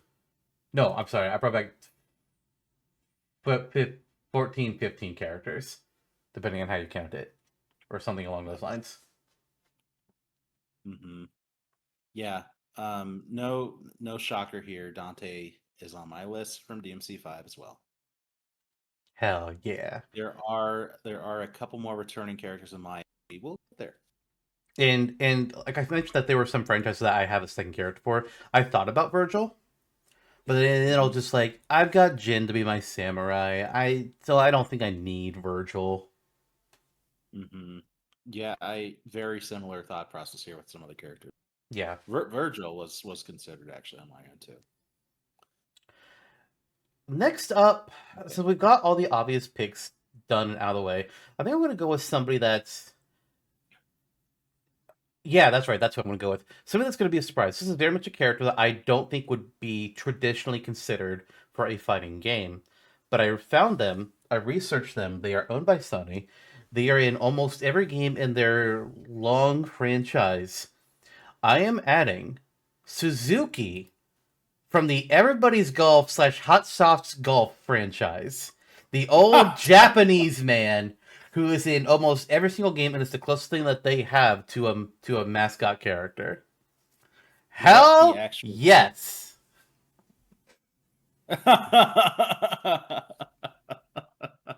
Who develops these games? Was it It's well they're Sony owned. Sony? What? Oh, okay. Okay. I remember seeing like promo for the new one with like Pac-Man. So it threw me off. Okay. Cool. That is crazy. All right. Camelot Software Planning. Oh no, that's who originally. Oh That's who made. wow. Yeah, Camelot made the first one, like Nintendo Camelot. Mm-hmm. But it looks like the most recent one was, well, it was a VR game. There's one coming out in 2025. The PS4 one was made by Japan Studio. The entire country of Japan. Good for them. Well, Japan, it's a Sony franchise. They made, Uh, I think they were, yeah, that are they not? Well, they've done like a lot of remakes of things. Like they made Gravity Rush, Parappa, mhm. um, Oh sweet. a Okay. lot of things, a lot of things. Yeah. Yeah. Yeah. Patapon, Cool. Patapon, you say? yeah, Um. Nice. Loco. Yep. Those guys. Okay. Cool. I like that. That's a interest. That's a hot shot of a pick. Hey. Hey, here's one that's interesting. Technically, you can call them an indie character, although they are created by one of the most acclaimed game creators of the modern era. It's Miriam from Bloodstained. Hmm. Yeah, another friend we talked about not too long ago. Um, and again, like Miriam, Bloodstained came out of that era where Konami was being Konami extra hard and kind of slided Igarashi. They slided Kojima. Kojima hopped to become basically an official Sony interactive entertainment developer and created Death Stranding, which is a huge hit for them now. So, considering the relationship that Konami has with Kojima and Iga, and then considering the modern relationship Sony has with these developers, it's like, okay, take it or leave it with Konami. We could have had Alucard or something on those lines. It would have made sense. But you know what? Let's throw throw the good guys in the storyline a bone. Go the opposite direction. And here's Miriam. All right. I will say like I considered Castlevania because I was like, okay, what Castlevania games have been on Sony? It's like, okay, they've got the reboot. They've got Mm-hmm. this. They've also got the one with the first Belmont Leon, and they've got Symphony of the Night. Yeah. Oh, oh shit! So I was like, okay, I need to Yeah. consider Alucard. I didn't end up picking Alucard, but I Mm-hmm. did. I do have somebody else that's a vampire. I wasn't going to reveal Oh. them yet, but since we're talking about Miriam and Castlevania and Alucard now, a very different vampire character who uses two blades, but is like tonfas. And if you know who this character is, you know exactly who I'm talking about now. Rain from Blood Rain. Oh. Very much an unexpected, smaller pick that like people would not be expecting. But I was like, no, I'm looking this up. And it's like, and especially since I don't have Kane, like I was debating both Rain and Kane. Uh, But I was like, no, yeah, if I can't have Kane and I'm gonna not have myself do Alucard, I'm 100% bringing in Rain. Let's fucking do this. Mm-hmm. One of the last characters that was in like my final set of 12 that I was debating on. I remember there were a bunch of really bad Blood Rain movies that came out too. Of that. Are there So, Blood Rain movies? oh I yeah, know I know like it has like 4 multimedia or stuff. 5 Like I of think they made like comic books or something, but like the game was first. them. Mm-hmm.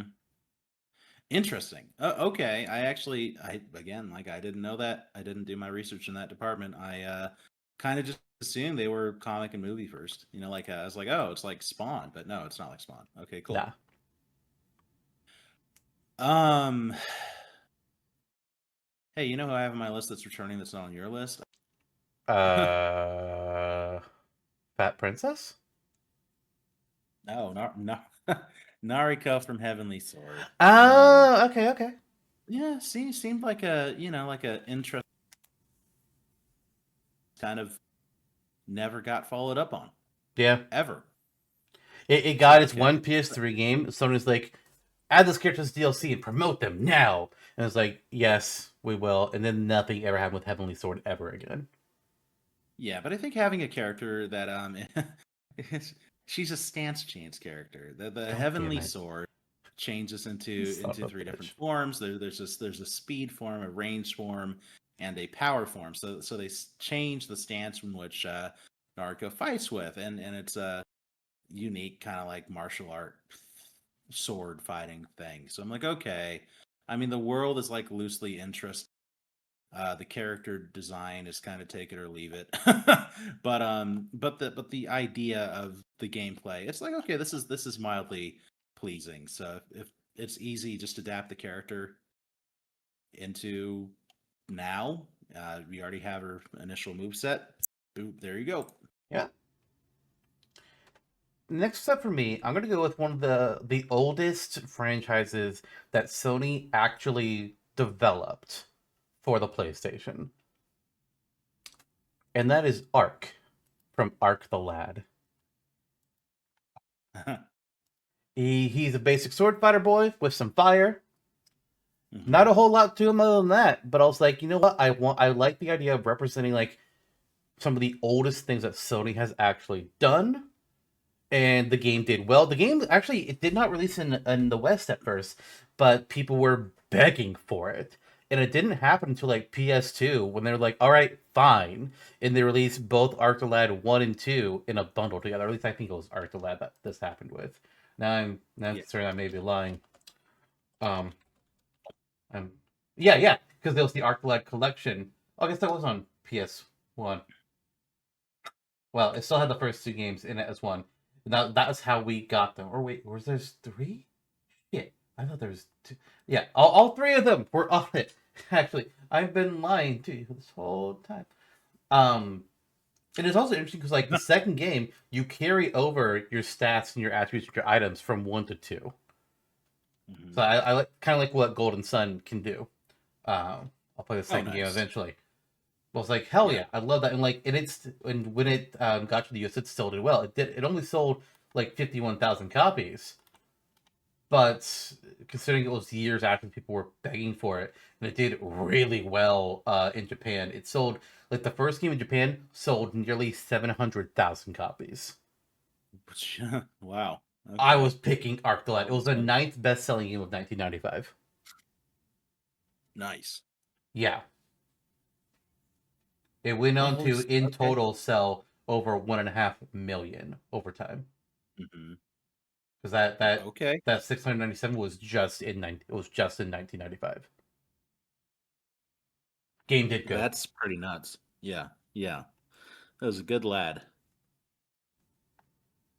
I'm interested in learning more about those games now. Interesting. Mhm. Um, Similarly, I'll give you a kind of JRPG character from that time. So, one that you're particularly fond of, who has the power of the red-eyed dragon on his side. Uh, Dart Feld from The Legend of Dragoon. Love me It some was, Dart. yeah, I need a made my remake so roster. bad. If I recall, you never finished that game. Said I it's been too didn't years. know. 'Cause, like I had a real bad history with my PS1 memory cards where they would like end up dying on me. So like there were several Hmm. times I had to restart Final Fantasy 7, 8, and 9 and Legend of the Dragoon.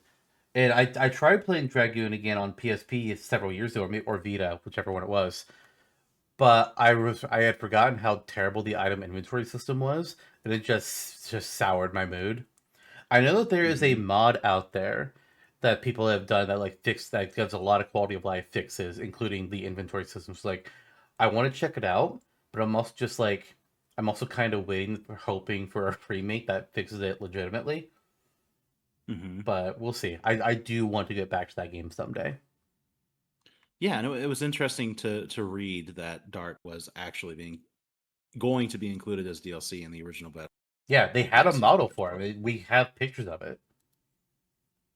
That's nuts to me, and it's a great inclusion. A lot of left field, but I mean, you read about what he can do. I mean, initially it's like, oh yeah, sword boy, blah blah, blah. But that dragoon form kind of switches it all up. Mm-hmm.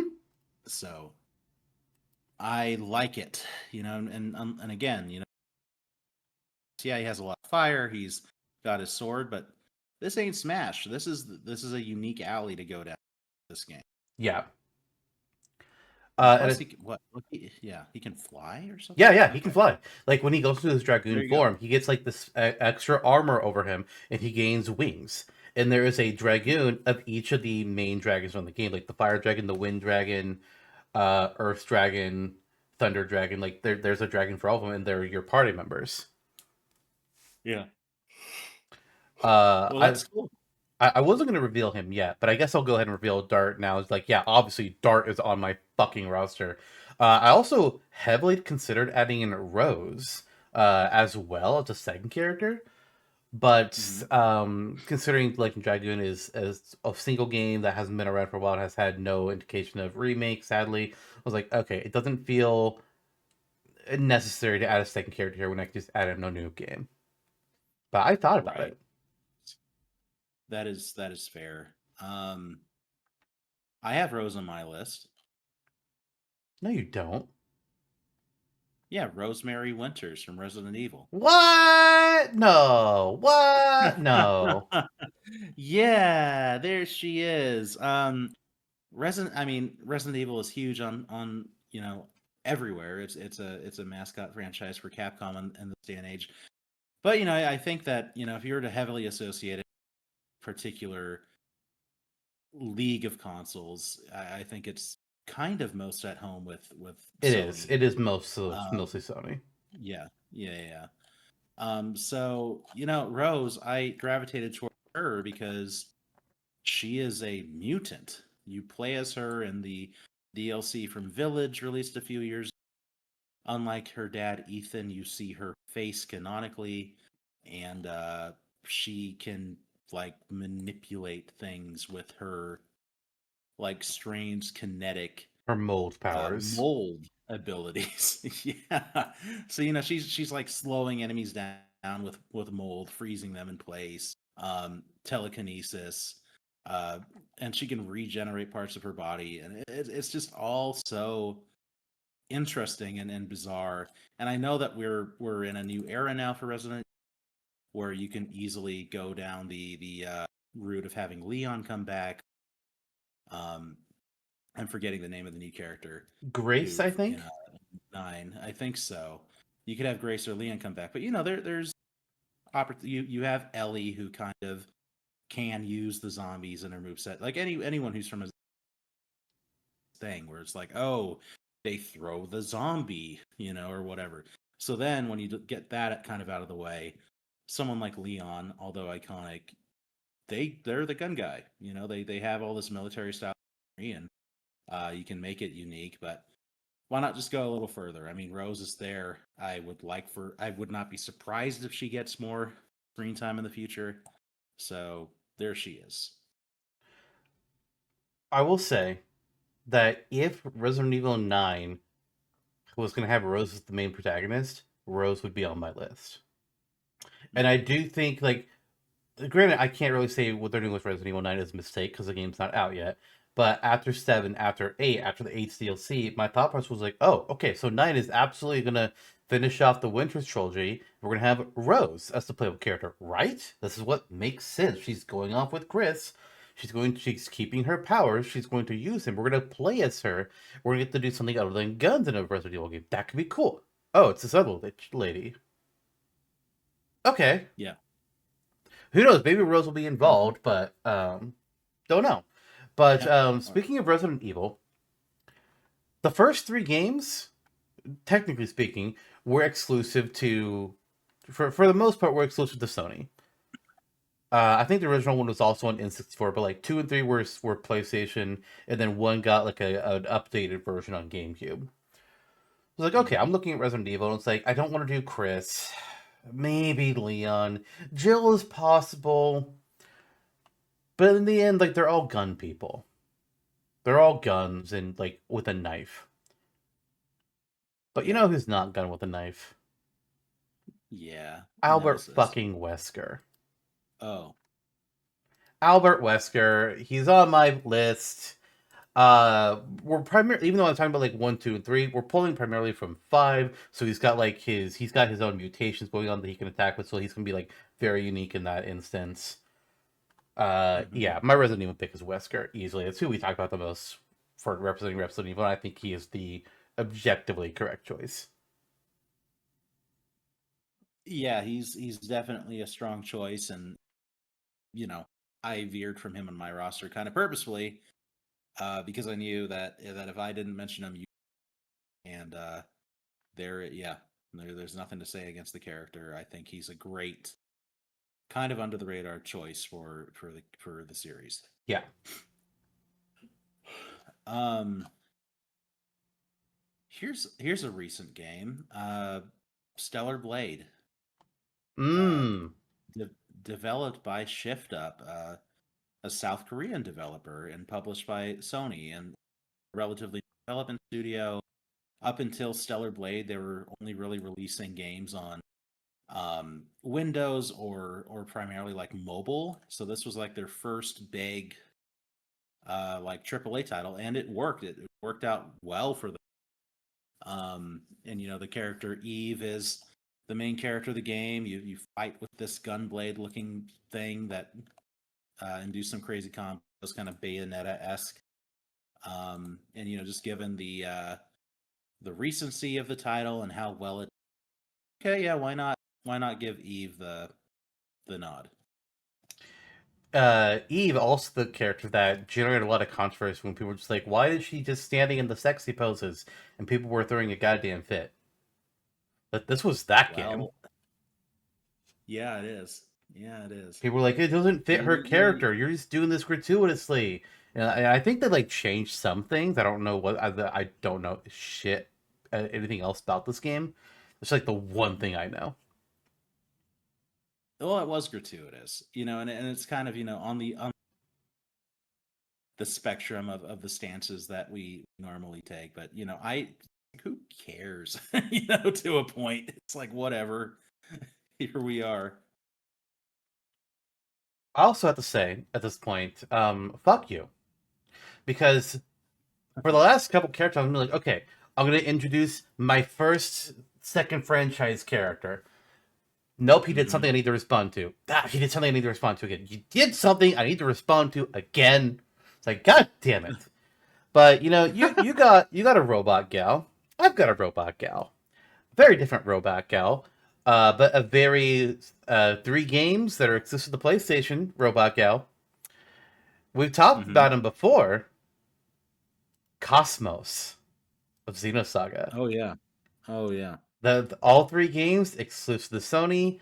Even the not connected game, but Xenogears was also exclusive to Sony, and I considered the main character from Xenogears as well. But I was like, if I'm going to have either of them, it's going to be Cosmos.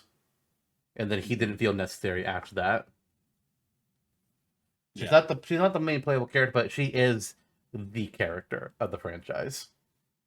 Hmm. Yeah, and she's got some interesting history as we recently. Yeah, So um I got a robot gal, you got a robot gal. Uh 2B from Near Automata. or not to be. Yeah.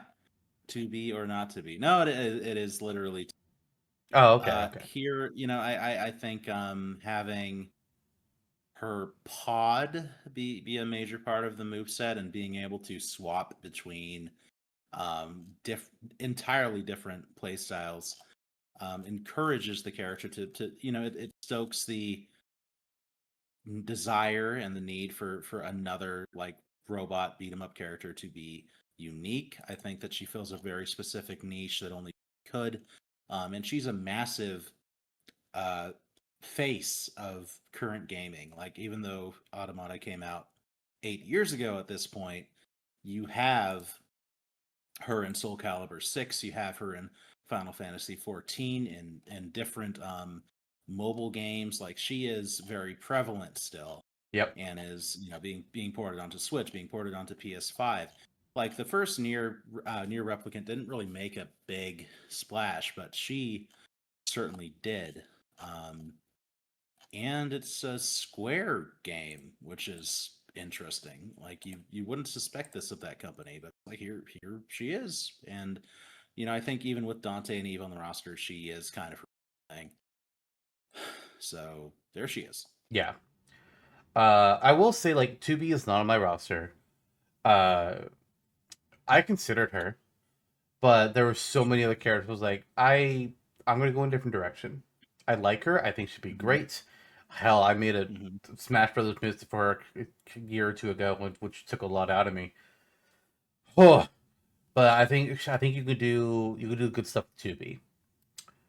Hmm. For sure. I've talked about how I have franchises with multiple characters. I have four. Four of them have a second character. None have a third. Okay. Three of them have already had their first character be revealed. Hmm. The fourth one is not yet on the board. But Yeah. of any Sony, I had a hard time figuring out. Like, I think we've talked about this already in this nearly 2 hour uh, podcast so far. That I had a hard time picturing. It's like, okay, what franchise could get a second character? Because a lot of them, like the best options, either just play exactly like the other person, or they're just a gun, or they just didn't really feel like they had the stuff to Hmm. work and make them be different. And I also wanted to take the direction of, since Sony is doing this game for the second time, give them a wide swath of characters from different franchises instead of just like honing on like Mario, Zelda, and Pokemon and Fire Emblem. Hmm. I wanted Yeah. to hit as many corners as I could. But I was like, okay, there is one clear choice though of a Sony franchise that I think has is big enough to get a second character, and also has several choices of who that second character could legitimately be. So from God of War, I Yep. am selecting as a second character not Zeus, not Thor, not Odin, Atreus. Aha. I did consider all the other characters I mentioned. I also considered Freya. But no, Hmm. Atreus stood out to me the most. Although I did kind of realize, like, wow, I have a lot of characters that use a bow as their primary weapon. Hmm. Well, but Atreus also can transform into a bear, can transform into a wolf, and if there's a third God of War game in development, who the fuck knows? Maybe he could transform into other things. I don't know. But I was like, okay, that is enough to set him apart easily. So Yeah. Kratos and Atreus are my two God of War reps. Sweet. Yeah, God of War. I mean, that immediately came to mind for me too, for a second character choice. Not to tease that at all, if it's happened. But Atreus, I mean, it's a rock solid choice. He is the eponymous boy. So Yeah. uh, there you go. There you go. Cool. Good. Um. Hey, Aloy from Horizon's on my list too. I thought we'd already revealed that. Whoops. I forgot that wasn't revealed. Nope. Okay. Yeah. Uh, I have a question for you. Yeah. Hey, dude, do you know who I might do next, dude? Uh, Dude? Teenage Mutant Ninja Turtles. No, man, dude. It's Etna from Disgaea with the printies, dude. Oh. Fuck yes.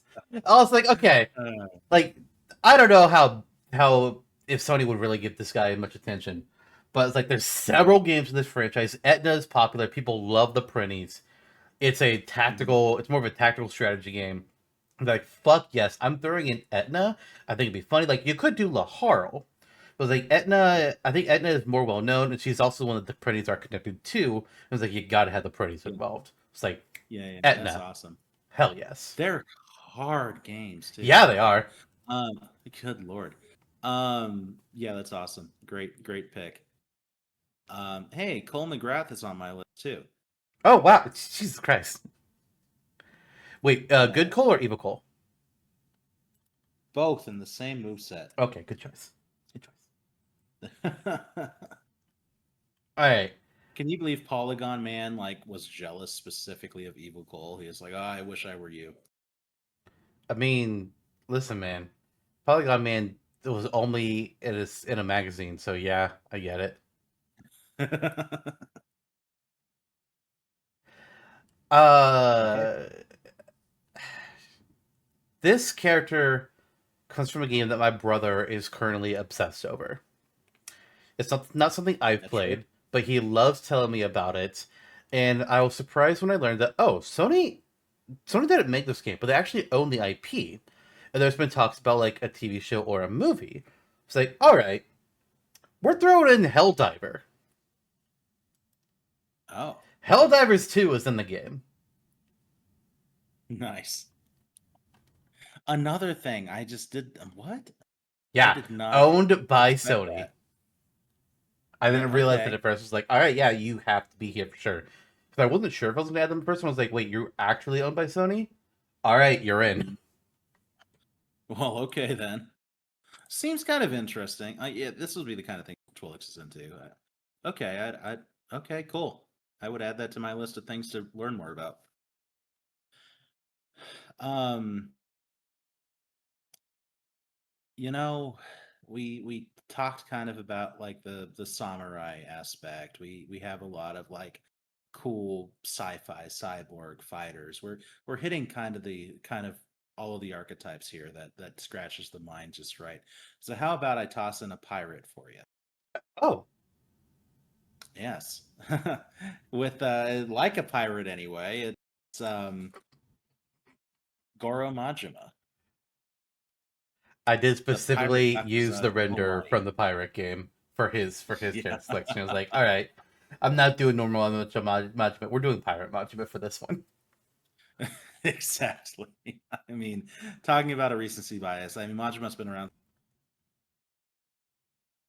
and he fights with all this like mad dog shit, like what baseball bats and knives and all these more like traditional street style weaponry. And he's just known for being like so bizarre and being caught up in these strange situations. Now, including amnesia in Hawaii, where Yep.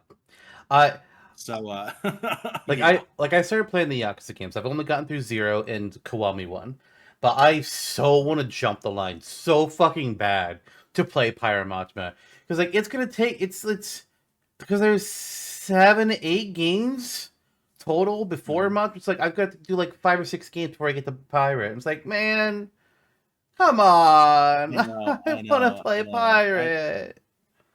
Yeah, the captain of the Goro Pirates.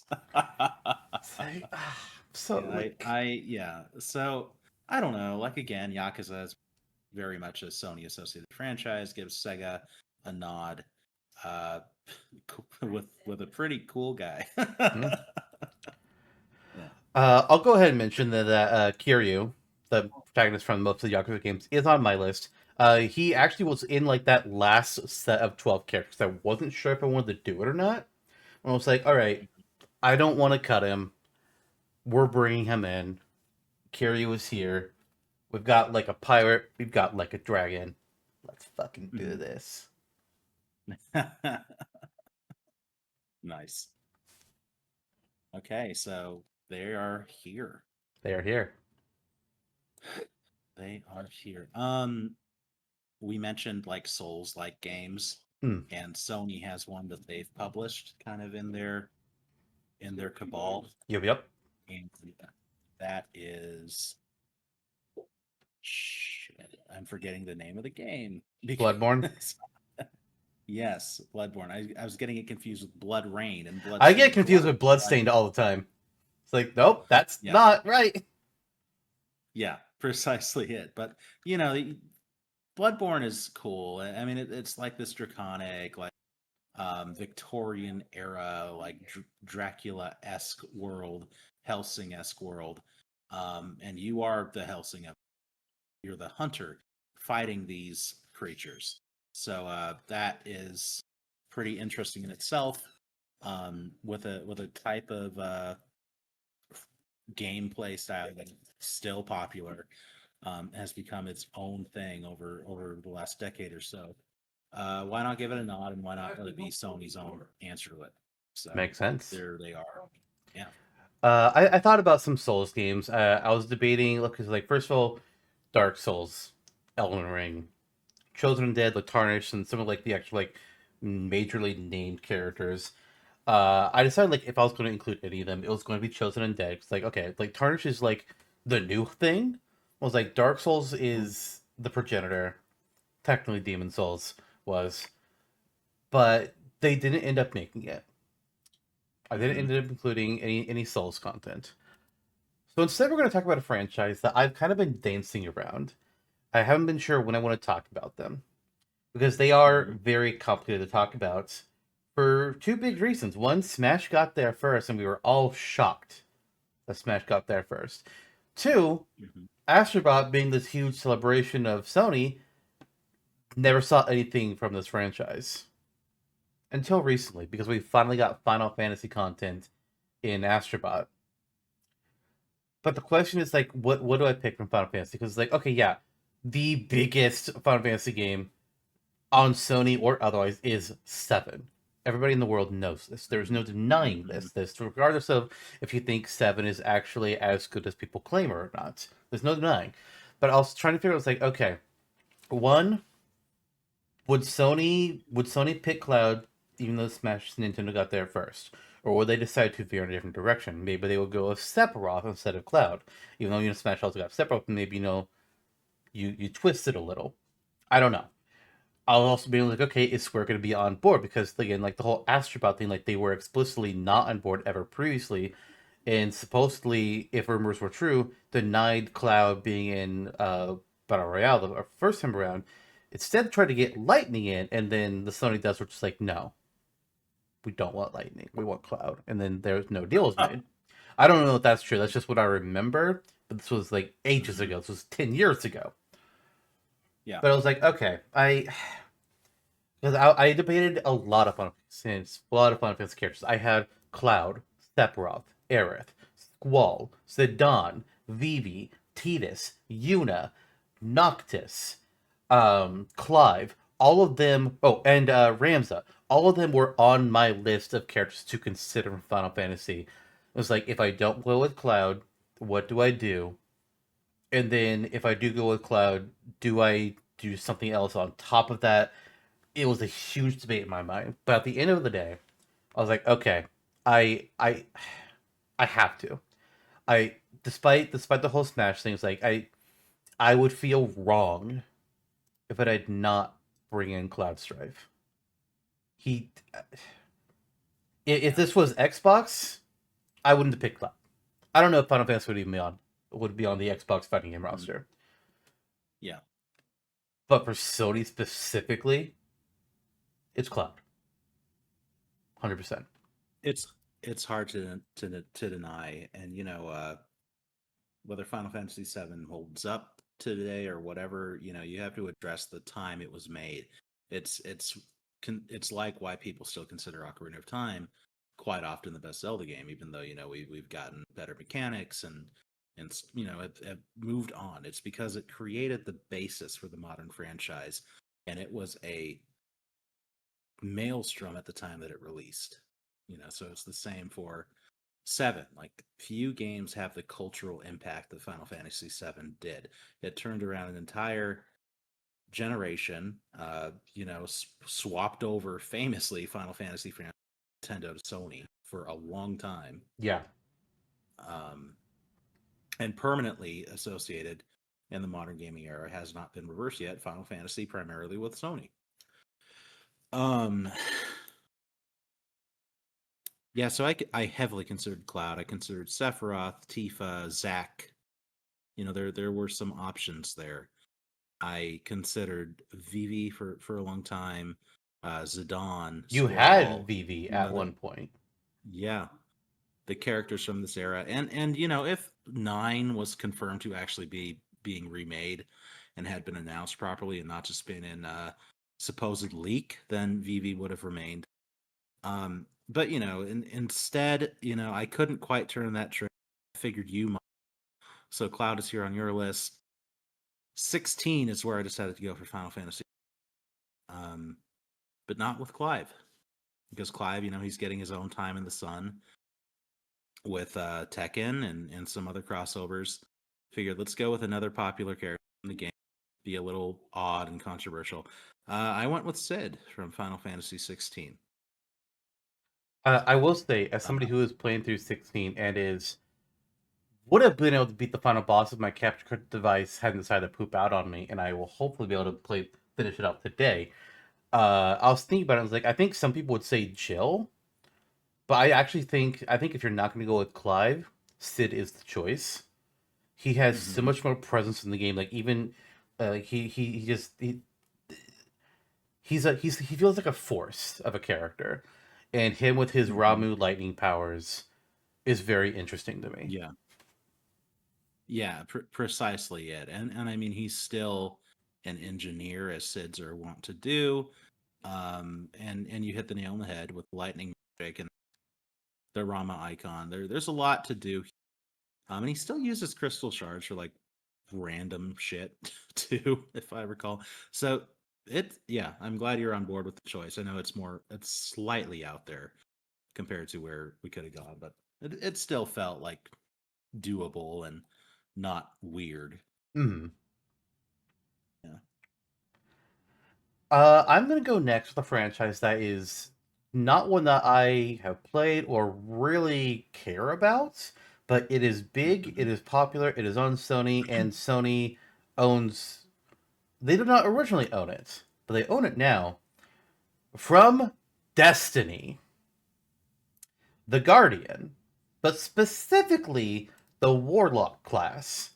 I looked at the three classes, seeing what each of them could do, and comparing them to what the rest of the roster was ending up like. I was like, okay, I think Warlock will stand out the best because there's still like guns and tech, but it's more magic-y with the Warlock, and they can do like with Yeah. work with like some like different kinds of elements. Like, okay, I like what the Warlock could do and could bring compared to regular gun type character.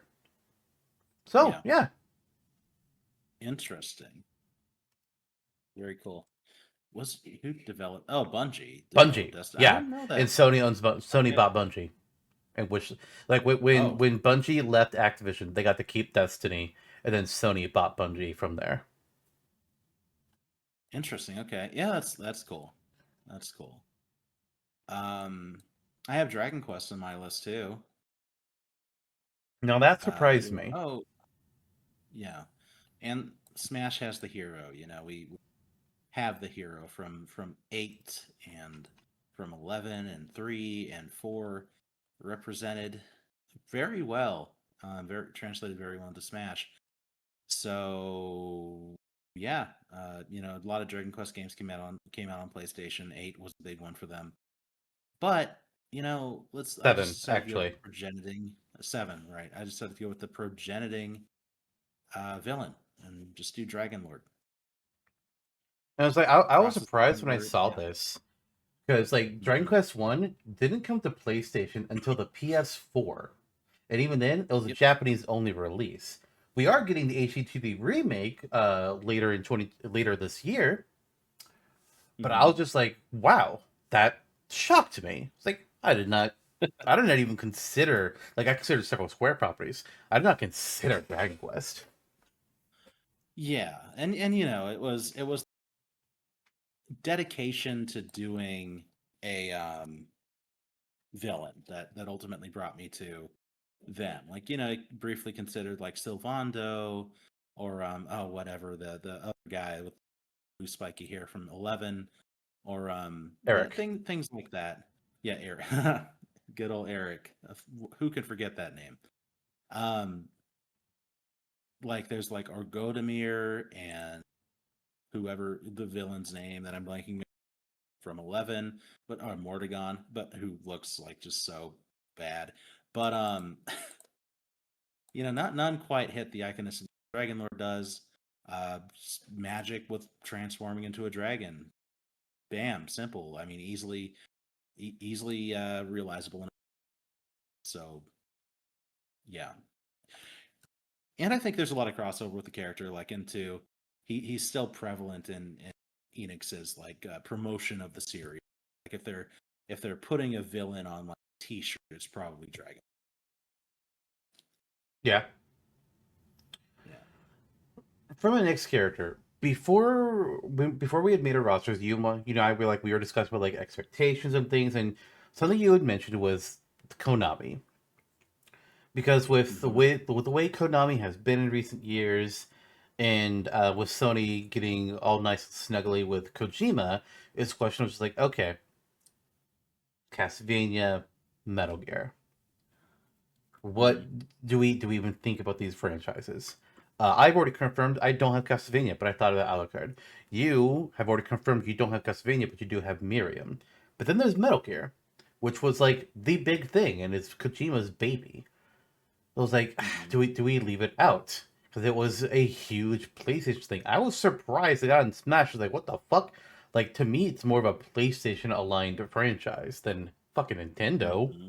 Granted, Metal Gear 1 and 2, but Solid is where people paid attention to the franchise. Which it did Mm-hmm. get, a GameCube version, but still. But that said, I was like, okay, I I see the thought process here, but I'm also just like, I don't think Kojima would care. If anything, I would think Kojima would be like, yeah, no, fuck it, add Snake. I don't care about Konami. Do it. So, I thought about Raiden because Battle Royale did Raiden since Brawl had Snake. And I was like, no, no, fuck that. Solid Snake on the roster. He's here. Right, Raiden is not, but Snake is. It feels right. I didn't go for Metal Gear in my roster, and that's a me thing with Konami. Yeah, But it makes too much sense. If I did a Metal Gear character, probably would have been Big Boss, um, 3 era. Do some different things, but Solid. I mean, obviously. There I did consider if I wanted to do you go. like Big Boss Naked Snake since Delta, but I was like, I mean, Solid and Big Boss are already kind of merged together in Smash's version of Snake. Fuck it, who cares? It's just Snake. Yeah. All right. Cool. Um, and here's a character that you considered from another franchise, or perhaps as iconic as Metal Gear associated with Sony. One that I veered for that you haven't. Lara Croft. Yeah, Despite the rights battles, Tomb Raider is getting like now they still have the mobile like puzzle stuff coming out. It's still an active franchise. I believe that they're still making another movie. I don't know if that's in stasis. no idea. I know the controversies with their publisher. Just like the controversies with Konami. Yeah, Okay, let's just give her a shake anyway. You have some survivalist characters already. Nathan Elliott, but she is the beginning of all of it. One of the most iconic legacy characters to ever be in gaming. yeah. So here she is. All right. We're gonna go with another second character rep now from my side. If everybody look at the video, you can kind of see like our rosters being revealed, characters being revealed one by one, and you can see where there's some gaps. You might be able to try predictions like, okay, what franchise might give me getting a second character on my list. But this one is gonna be a villain from Ratchet and Clank, Oh. Doctor Nefarious. He's the main villain of the franchise. I don't know too much, but I was looking up just like some general list of abilities and weaponry, and I saw some images of him like flying forward with a blade in his arms. Like, oh, I like how this guy looks. I like the vibe I'm getting. Ratchet and Clank is still very much a thing, and he's been in several games, if not all of them. It's like, yeah, Doctor Nefarious. I like this choice. Nice. I did feel a little bit weird about not having a second character for Jack and Daxter, but I was also just like, you know what, Jack and Daxter, get another game. Yeah. Sorry, but um. Yeah. Yeah, that's a great choice. You're hitting like the character the franchises that make sense for including a second character. If you are yeah, so good for you. Oh, I hear a strange thing in the mist. Yeah, I'll talk about it later. Oh boy. Do you think that Tim Blake Nelson will play Doctor Nefarious in a movie? Curious. No. Only in one game does he actually look like a not robot, and it's weird. Okay, so hmm, There's one I really want you to so reveal because I have a question. we have the first Strand type game represented on this roster. Okay. How about the first Knack type game? Next back, baby. You said something Knack about like is something is back earlier. I was so close to saying it. It's like, God damn it. I had to stop myself. That's who I was gonna spoil, and we were like 10 characters in. back. I'll let you Yeah, I'll let you talk, but like I so heavily considered Knack, not just because of the memes, but like when I learned like how this guy kind of works, and like he beats things up and he can add them to his body, and then he gets larger yeah, about it. I was like, oh, I kind of like the idea behind this guy, but he sadly yeah, did yeah, not make the cut. Like he was so close. Ugh. yeah. Knack is a grower, and that's why I included him on the list. Okay. For the reasons you mentioned. I mean, you beat people up and you grow stronger, and it's an interesting parallax to what you would expect. The game, is all right.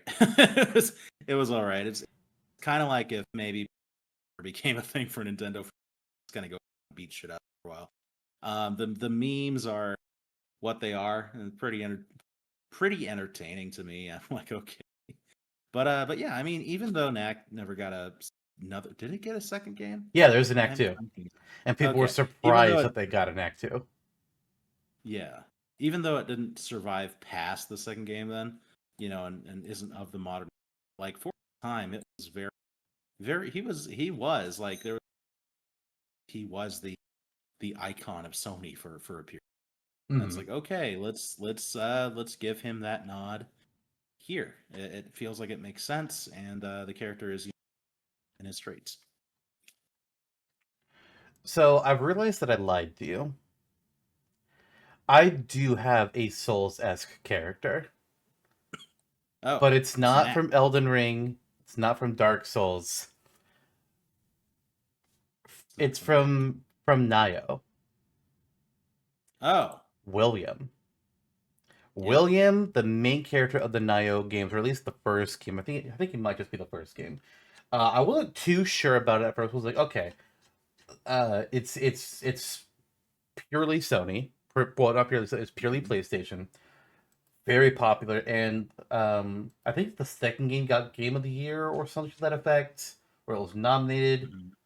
Yeah, it was nominated for Best Action Game in 2020. Uh, Yeah. and the original, trying to see if there's anything about it. Not seeing it, but then there is a third game being made. I was like, okay, this is popular. It is getting a third game. It is pure PlayStation, and we have another. Not quite. So I mean, I think he might also be very samurai aligned. I was like, all right, Mhm. William. Fuck it. Yeah, it's a cool vibe, like fighting yokai and stuff. It's interesting. So okay, nice. William Fuckett. Is that his last name? Yes. It's no space. So it's Okay. Fuckit. Okay. Speak Fuckit. I mean, that almost sounds like. I think the last Android on my list. It's Marcus from Detroit Become Human. Oh. Kind of the nature of the game, it's more interactive story entertainment, but it made a little splash when it came out. Um, it's very iRobot. It's very like are these humanoid robots, do they deserve rights? Do they whatever? There are protests on either side of that. It's an interesting storyline that normally breaches some pretty cerebral, like it's well done. Um, Marcus is a housekeeping droid who has an uncanny ability to turn other like androids one way or another, like make them like violent or pacifist, Hmm. and so he is by touch, and he is very so I would imagine like a moveset with him being like employing both sides of that, and having other androids fight on his behalf in some of the moves. Also having him pick up the pace himself. So very offbeat, technical character. Yeah, there you go. All right. So we're gonna go a little older with my next character. Not super old. I mean, I guess it's super old. It's PS1. But it's had several games in its franchise. Different Hmm. characters leading several different games. They like to get a little rough and wild. I am, of course, talking about from Wild Arms, Rudy Rough Knight. So Wild Arms is all about like having these weapons called arms. Uh, it's basically a gun arm type deal that Rudy has, and he's got this hand cannon that he got from his grandfather or something of that nature, and it can be you can use different models of it to fight different kinds of weaponry like prism laser, rocket launcher, bazooka, regular gun stuff. But it's like okay, it's a gun character, but he's very different in how he works. It also gives us a nice PS1 representation. Hmm. Sweet. Wow. Yeah, and that's another RPG franchise that really made its splash back in the day, and was a huge deal. So that makes ultimate sense. Yeah. Very good.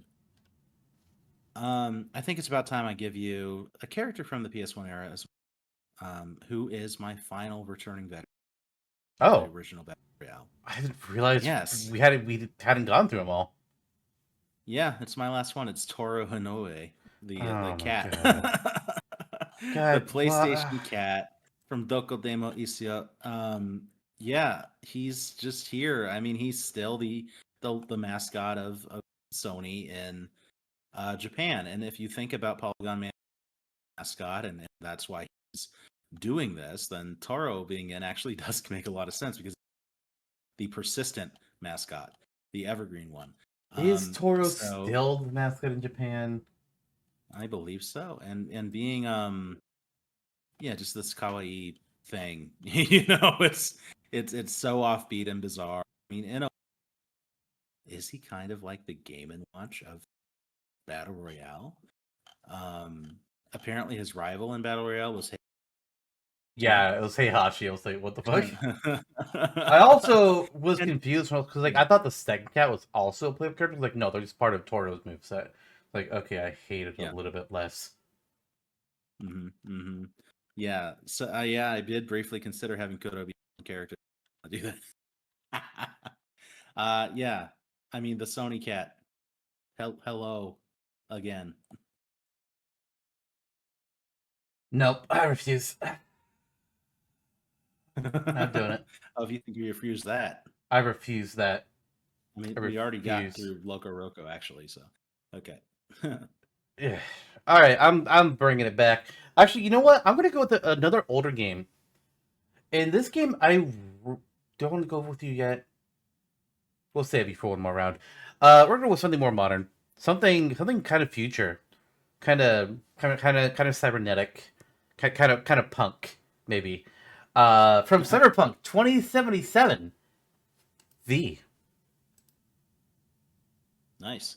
The player avatar. I considered there were other characters that I could do besides player avatar. Like I knew it was like, oh yeah, there's the I forgot his name, the actor John Wick, Johnny Silverhand. Keanu Reeves.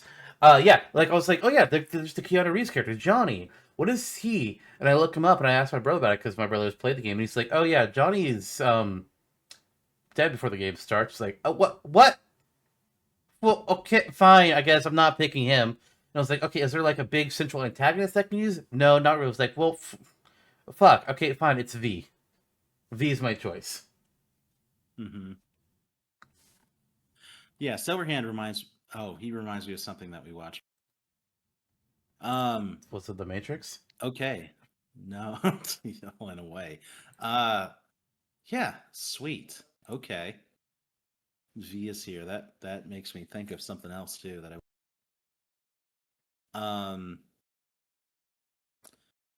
I can give you Abe from Oddworld. You want kind of a sci-fi-ish character. Yeah, makes sense. Um. I like him. He was heavily wanted to give him and Tomba and Dart the chance they never. Yeah. And he is kind of just like this lackadaisical and almost primitive kind of alien fighter. Like a lot of the stuff that he does is not associated with futuristic sci-fi. It's just being in this like gnarly uh exoplanet where he's throwing rocks around and jumping, and it's interesting in that regard. I can see Oddworld bringing a lot to a stage morph kind of thing. Uh, so there you go. There he is. Yeah. I considered Abe at one point, but he didn't make it very far of a process. It's like I didn't really see much that made him stand out to me. But I was like, no, yeah, I do like it. Yeah, it's also Next. rare to just like give EA a nod where you can. It's like, okay, that's weird. Yeah. Next, I'm going with an older Sony franchise, back to PS1, and I was debating three characters. At one point, I was actually considering giving them two, but they did end up getting a second character. And part of the reason why I was debating that was because the first character I chose for them wasn't the hero. I picked the villain first. I was like, I look at also Mhm. the heroes, like, okay, yeah, you're fine. I look at the deuteragonist characters, like, yeah, you're also fine. But the villain's like, okay, one, there's something about your appearance that amuses me greatly, and two, I kind of like what I'm seeing with with like just your abilities, and I think you would stand out better. So, from Legend of Legaia Court, and if you look this guy up, you'll see why his appearance amuses me, because Cloud would absolutely mistake this guy for Sephiroth. He looks like Sephiroth. I'm just gonna say it. It's part of Oh what yes, he initially does. made me think about him, but I was also looking at his abilities and his traits. Like, okay, I like what this guy could do. And how many times do we have the villain represent the franchise and not the hero as like the sole rep? Hmm. Not very many. Like you've got Dragon Lord and there's another one I mentioned that I forgot about. Like Wesker. yeah, Wesker, and then the original Battle Royale had Colonel Raddick. I was like, I want to Hmm. represent this series with its villain. Nice. Sephiroth is in. Very good. Yeah, technically. He's here to bring PlayStation All-Stars Battle Royale 2 for the PlayStation 5 system consoles to spare. Yes. A singular Oh, hey, I pair. lied to you. What? I yeah, I forgot. I actually have another character, a veteran reveal yet, and this is Motherfucker. my Spike from Ape Escape. Hey, there's the boy. Hey, yeah, fight the peepos. Fight the peoples. uh, Uh, all right. So let's bring it back to the complicatedness. No, we're not gonna talk about that yet. Let's talk about guns. The character okay. that I ended up dropping Colonel Raddick for. They're both relatively just gun people, both military gun people. But I was looking between them. Neither of these games has had a game since PS3 era. So I was like, oh, I can just keep Raddick. But there's something about this guy, and I don't know his game through. There's something when I was reading them that kind of interested me. And they also have like a different kind of gun. They have like their alien guns that they can use. So from the Resistance games, Nathan Hale. He is like he's the protagonist, so he's not like like I'm picking the villain that's replacing Raddick's villain. But I dropped Killzone to include Resistance. Hmm. Sweet. Is that my last big I gun guy? Technically, no. We'll get oh, there. very good. So, a game that is easily a game of the year contender is a developed by a small studio this year, Clair Obscur. So Gustav is the lead character from that game, and Gustav is on my roster. I have to say, I wanted to include a clear obscure character, and I was like, okay, Mhm. I had to look at the wiki to figure out who the characters are. I'm gonna just scroll quickly to find who's playable and who like what their abilities are. So I'm like, okay, I want somebody that has unique gameplay compared to everybody else who I already have. And as I'm starting to look at them, my eyes catch like a couple of words. And it's like, oh fuck, I think I just got spoiled. Abandoned ship. We're getting out of here. We're not including anybody from Clear Obscure because I am not getting spoiled on this game that I really want to play. So I don't have Yeah. anybody from Clear Obscure. I wanted to, but I was like, nope, danger, Will Robinson, get out of here. This can't happen. I gotta get out. I need to get to safety. Yeah, and I don't know. Well, what's interesting about this game? I think that the classes, the backgrounds, they're not usual, right? Like Yeah, this is kind of like a steampunk world where uh, I'm forgetting the exacts, but I think every year they go on expedition, so it's like in yeah, numbered order. because this Yeah. painter is like every year they write down a number, and then all the people of that age or older die. And it's like this year Mhm. is 33. Yeah, he's like, "Oh shit, I'm 33. Let's go and try to like kill these people Yeah, and stop and this from happening and again." I learned Yeah. that like apparently like not everybody that's playable is actually 33. Some of them are actually a couple years younger. And they're just like, fuck it. If I don't like, I might as well go because if they fail, it's gonna be my numbers coming up soon anyways. And Hmm. eventually, you get to a point if they don't stop them enough, you get to like 10. Yeah, you think the 9 and 10 year olds are gonna beat this person? Yeah. I mean, in a standard So JRPG, it's they might. right. So yeah, impactful character. I could get into the why, but I'm not going Yeah, to. yeah. Please don't. So yeah, so there he is. All right. This next character is gonna be very much some personal bias for me because these games entertain me and I love them. They're so much fun. I wish there were more of them. But even though I'm saying that there's bias here, I absolutely like they were for the most part until ports happened much later, Sony exclusive. And it's like in very popular, maybe in a niche way, but still very popular, and there is absolutely combat potential. From Danganronpa, Banakuma. Oh yeah, yeah. He's the big robot bear. He's got the sharp claws. He's got the spears of Gungnir. He can do all sorts of weird things. Yeah, the bear's here. Yeah. The bear is here, and the bird is to come. I don't know who the bird is in Danganronpa. There isn't a bird. Uh, not yet. Not Possible. yet. That's gonna be Danganronpa 4. Hey. I can give you a monkey. Oh, okay. Yeah, Sun Wukong, the Monkey King from Mm, mm, mm, Black mm, Myth mm. Wukong. Yeah. So here he is, another Souls adjacent game that, for me, kind of has been skirting under the radar, but it's extremely well selling, very, very, very well acclaimed. From Game Science, Chinese game developer, that makes sense. And yeah, all the power of the Monkey King is in your hands. You have his cloud, his magic, his staff, his monkey-like physique, all here for you to use. All right.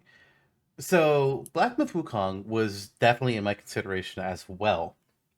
It was like, okay, this is a very popular game, and you know me, we talked about this on the show. Like, I like me some Monkey King shit. Have I ever Yep. read the original actual? Um, Journey to the West. Thank you. I was combining Journey to the West with like Synergies of the Earth. I was like, something is breaking in my brain. Hold on, help. I was considering. I was like, okay, I don't know. I was actually debating like a couple characters from it. Yeah. At Yeah. one point, I Yeah. was like, I could do two characters. So, like I see a second character.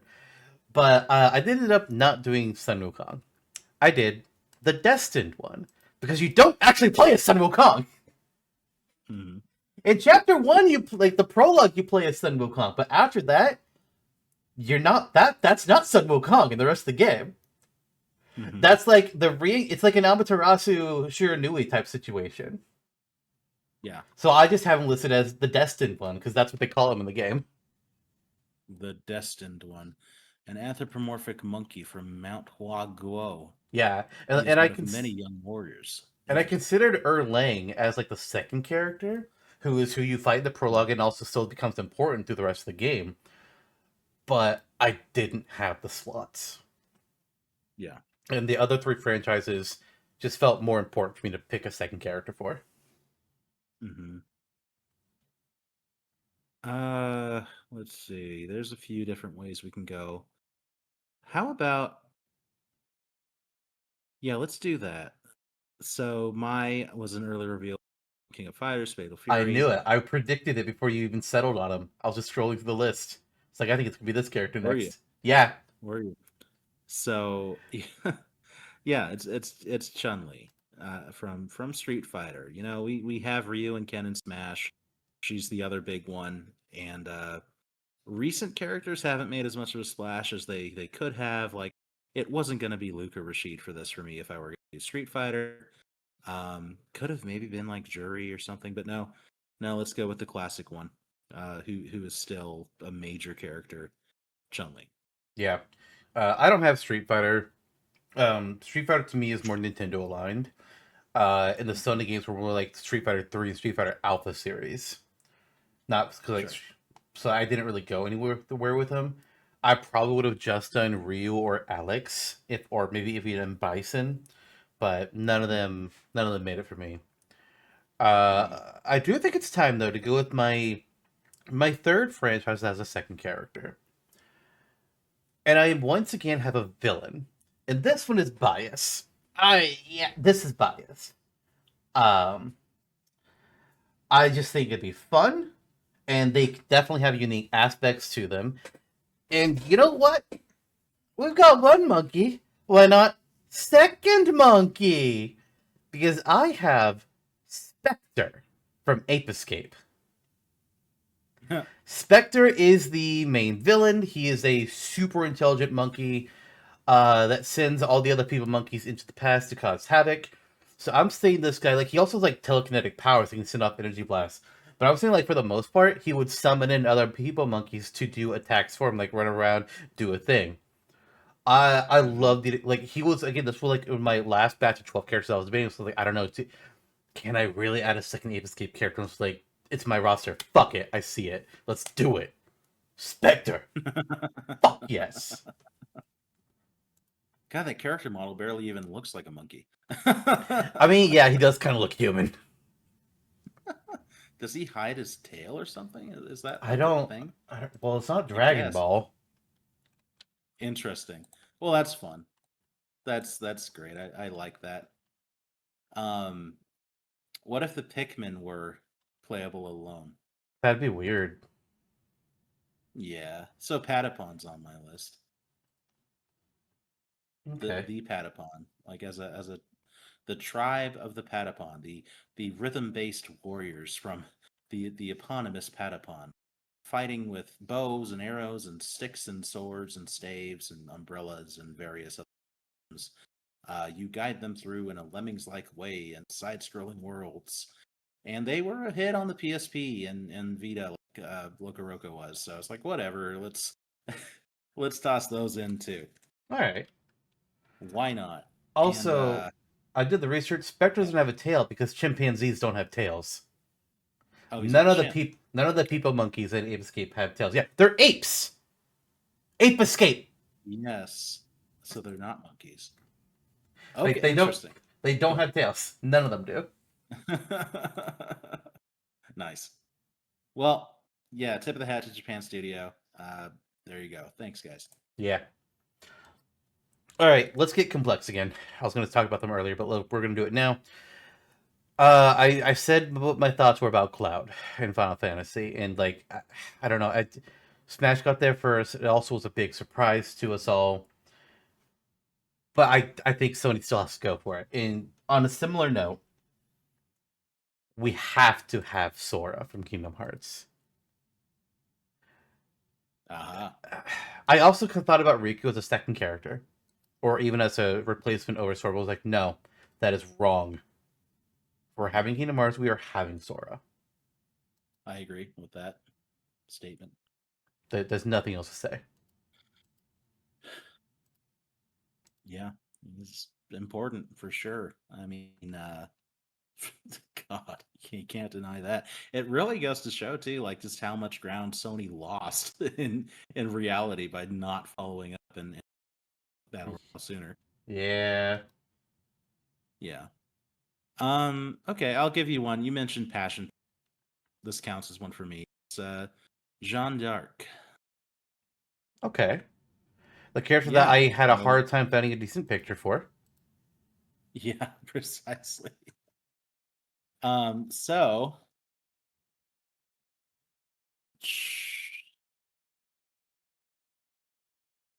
this game was a favorite of mine again from the PSP era. Um, was easily the game that I played for most and during the fleeting time that I had one of things. And it's weird, right? Because Jeanne d'Arc is a very popular, prevalent, important historical figure in real life. And they fictionalize this and have her fighting demons. There's like literally a lion with her. Okay, interesting. But there's a lot of real in here too. Mm-hmm. So it's an interesting uh little flip. Kind of not too far away from like a code name, but more of a serious tone. The gameplay is very much just Final Fantasy Tactics, Fire Emblem of that vein. Um, so yeah, have her in. I mean, there's not a lot inherently that she can do besides her sword techniques.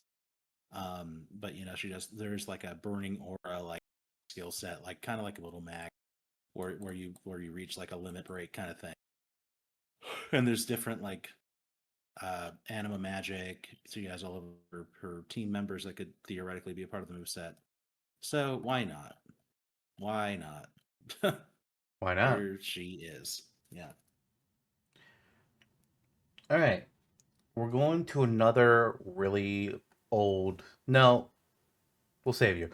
We're going with another very established franchise that has a lot of games. Typically, these games have different protagonists, but not always.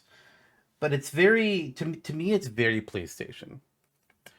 And I decided to choose not the most recent character, but like the one that like people look at as the symbol, and that is Ezio Auditore from Assassin's Creed, the Assassin's Creed 2 trilogy. Hmm. Like there's a lot of different assassins. They more recent games they haven't got like different fighting styles, but I wanted like the traditional assassin style because nobody else I have fights like that. Hmm. Sweet. And now we're down to our final Okay. five characters on both lists. Yeah. Finally, we're thank you for sticking around, and that was more so to you than our audience. Thank you to the audience as well. This actually is so far not that much longer than a normal episode. We've Oh, done okay. well. I probably would. Okay, good. Good. Keeping a good pace. Okay, why not? I'll meet you with your Assassin's Creed. I considered Ezio for a good long as well. He's certainly the big character for these series and made a splash on PlayStation with all of the Ezio games. Um, I went with Yasuke from Assassin's Creed Shadow. Um, when I decided to move on from Jin, this was my way of choosing it. I say, okay, and also still have a bit of the stealth aspect. Although it's funny when you play Shadows, or you can see where the other character more of the traditional assassin moveset, and when Yasuke tries stealth, he kind of just like falls to the ground and off of the buildings and shit with his massive heavy armor clanking around. It's kind of funny. But yeah, a character who can do much of what Jinsakai does with bombs and swords and the armor of the era. Kind of again attached to this legacy and historical figure. I thought was interesting, and it's a way to, still give Ubisoft a nod with this. All right. Yep. Now I'm gonna go old. Back PS1 RPG.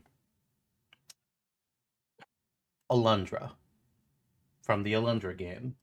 Games, multiple. I think it might just be one game.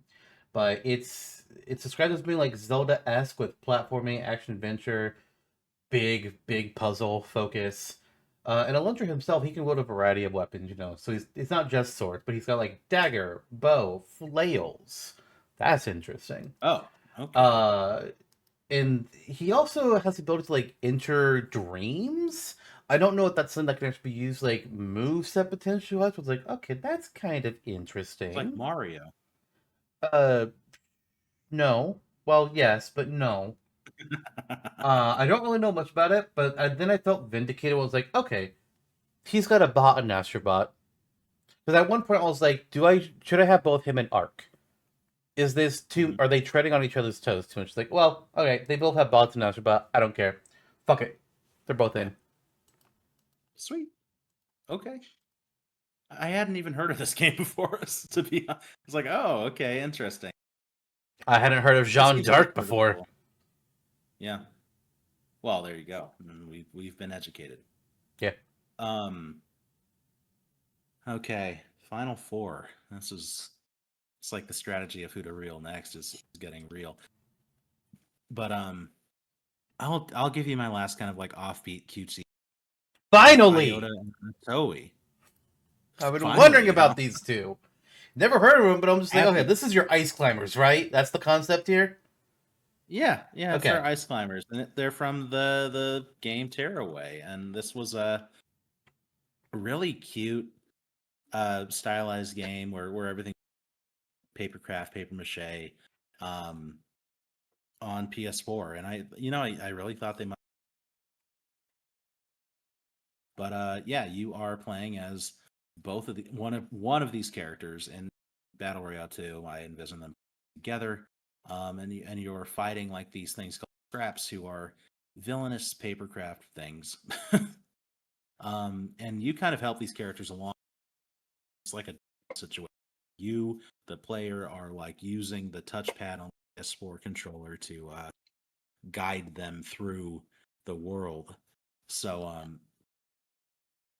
finding ways to incorporate that, like having gusts of wind appear or bridges being built before their eyes, something that would be interesting. And then, of course, they can use melee options of a bunch of different papercraft swords and ropes and other weapons, ride around on a papercraft pig, etc. I will say, like, I had not heard of these characters before, but I did kind of consider a Ice Climbers-esque mechanic for It Takes Two, Hmm. but didn't end up going with it. Okay, that would have been good. Yeah. Next up, we're going with a long-established franchise with several games, both main titles and spin-offs, and tends to have completely different protagonists for each of its entries. So it's a question of like, okay, who the fuck do I pick? Do I pick the original? Oh, there are no anymore. Do I pick the most modern? That's which one? Fuck. There's been like multiple different popular characters in the franchise throughout the years, so I feel like there's several of them that you could go for. But I decided to go with the most recently released game because this game has been released and released and released and released and released and released on every fucking console under the goddamn Oh, sun. I am talking about. I forgot that. Oh my god, I forgot the name. Oh my god, I'm fucking dumb. Grand Theft Auto 5. Yep. GTA 5. It's like whenever there's a new console, like you've seen the image of like the VeggieTales meme. It's like allow us to introduce ourselves, and it's GTA 5, it's Skyrim, and it's Minecraft. Yep. They're just put everywhere. It's like, well, I don't have Minecraft and I don't have Skyrim because they're Microsoft, and I was avoiding them. Hmm. But from GTA 5, Yeah. there's three main protagonists. Like, okay, which one? I decided to go with the one that would be the most fun personality wise, and that is Trevor Phillips. Yep. Yep. Quite the quite the interesting man he is. Mm-hmm. Gets himself into some situations wouldn't. He would be the most interesting. Mm-hmm. Mm-hmm. I agree, and I also consider GTA 5 for it's one of those, like you said, it's a major. Uh, I don't even know how long ago it came out now, but it's been a long time. Like I think we were playing it on the 360 and the Mm-hmm. PS3. Like it's been around forever. Yeah, 2013. Okay, wow, 12 years of GTA 5, and GTA 6 is releasing next year, so would have been 13 years. Wow, yeah. holy smokes. Um, It was yeah, and I definitely it did want to really give. well, and GTA Online did really well. So it's like, why make six?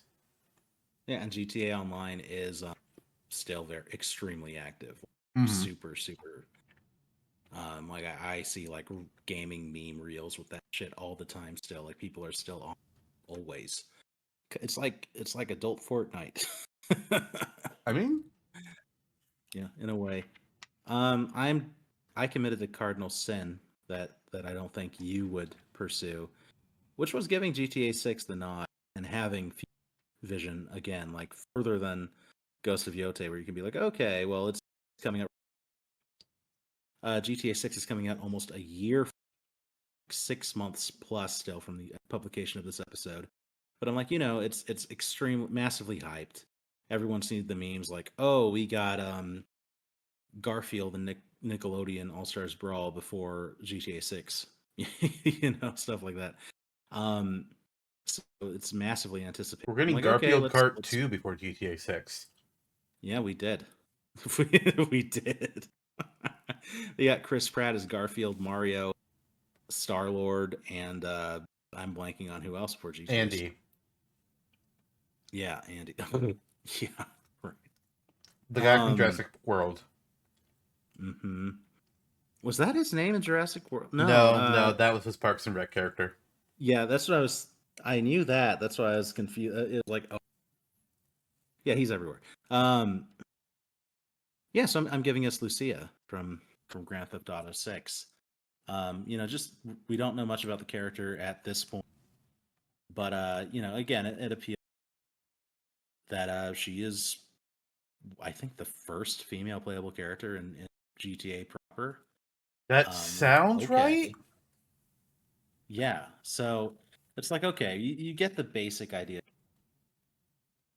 Criminal, doing some crazy antics with a bunch of different modern weapons. It's like, okay, like functionally, like Trevor, Franklin, Nico, they would all play the same. Yeah. So, okay, I'll give her the nod, even though the game isn't out. Because when it is, we know what's going to happen. Yep. All right. I said early on that there's a character, a franchise that I was surprised that Sony owns. They did not originally own this character, but when companies get bought or companies die, IP's got to go somewhere, right? Mm-hmm. And I could not believe it. What I learned was like, hold on, Sony actually like legit owns this. No joke. Like, I'm not getting lied to. No, this is real. Okay. Um, welcome to the fucking fighting game roster. The Lemmings. What? Yeah, yeah. I was Okay. shocked. Like, all right, listen. I was like, huh? Well, no Okay. wonder you didn't balk at Patapon because you're like, oh, here's mine. Oh boy. I was like, are they typical fighters? No. But listen, they got pickaxes and they know how to follow orders. Yep. Yep. Like, fuck yes. That'd be interesting how to envision that. Smashtopia. I've thought about it. Well, okay then. I mean, it's just if Lemmings were number 4, interested in it out. If lemmings were what? If Lemmings were number 49 for you, if you're 50 character, 48. everything 48, right? So interesting. Okay, that I like that pick, and that's weird. That's just odd to think about. Lemmings have been around for so long. It's just like, oh, here we are. Yep. Cool. Okay, 49 for me. I, you know well how this is gonna. I do. So you have Heihachi. And Smash, it has skewed from Heihachi. It did. We were surprised when it happened, but then we're like, oh, Battle Royale did Heihachi already. Heihachi is technically dead, although that does not stick. Didn't stick with Bison either. And they got revealed like within a month of each other. It's like, what the fuck? Yeah. But Kazi is cool because he kind of takes the best of like what and incorporates more of the devil gene into it. So I'm like, okay, good. I'm doing Reina from Tekken 8, who is a very popular character with the devil. Hey, what a surprise! You're breaking up a bit here. Were you saying that she has the devil gene too? Yeah, she has the devil gene too. Okay. Yeah, she has the devil gene too. You don't play as it, I don't think, but it's a cinematic thing, and you see it. Is she a new Mishima? She is. She's another illegitimate child of. God damn it! Hey Hachi, So close your legs. Yeah, right. Very impressive for a man who's what, like 1,000 You years know, old. does Lars have the devil gene too, or did Lars escape the curse?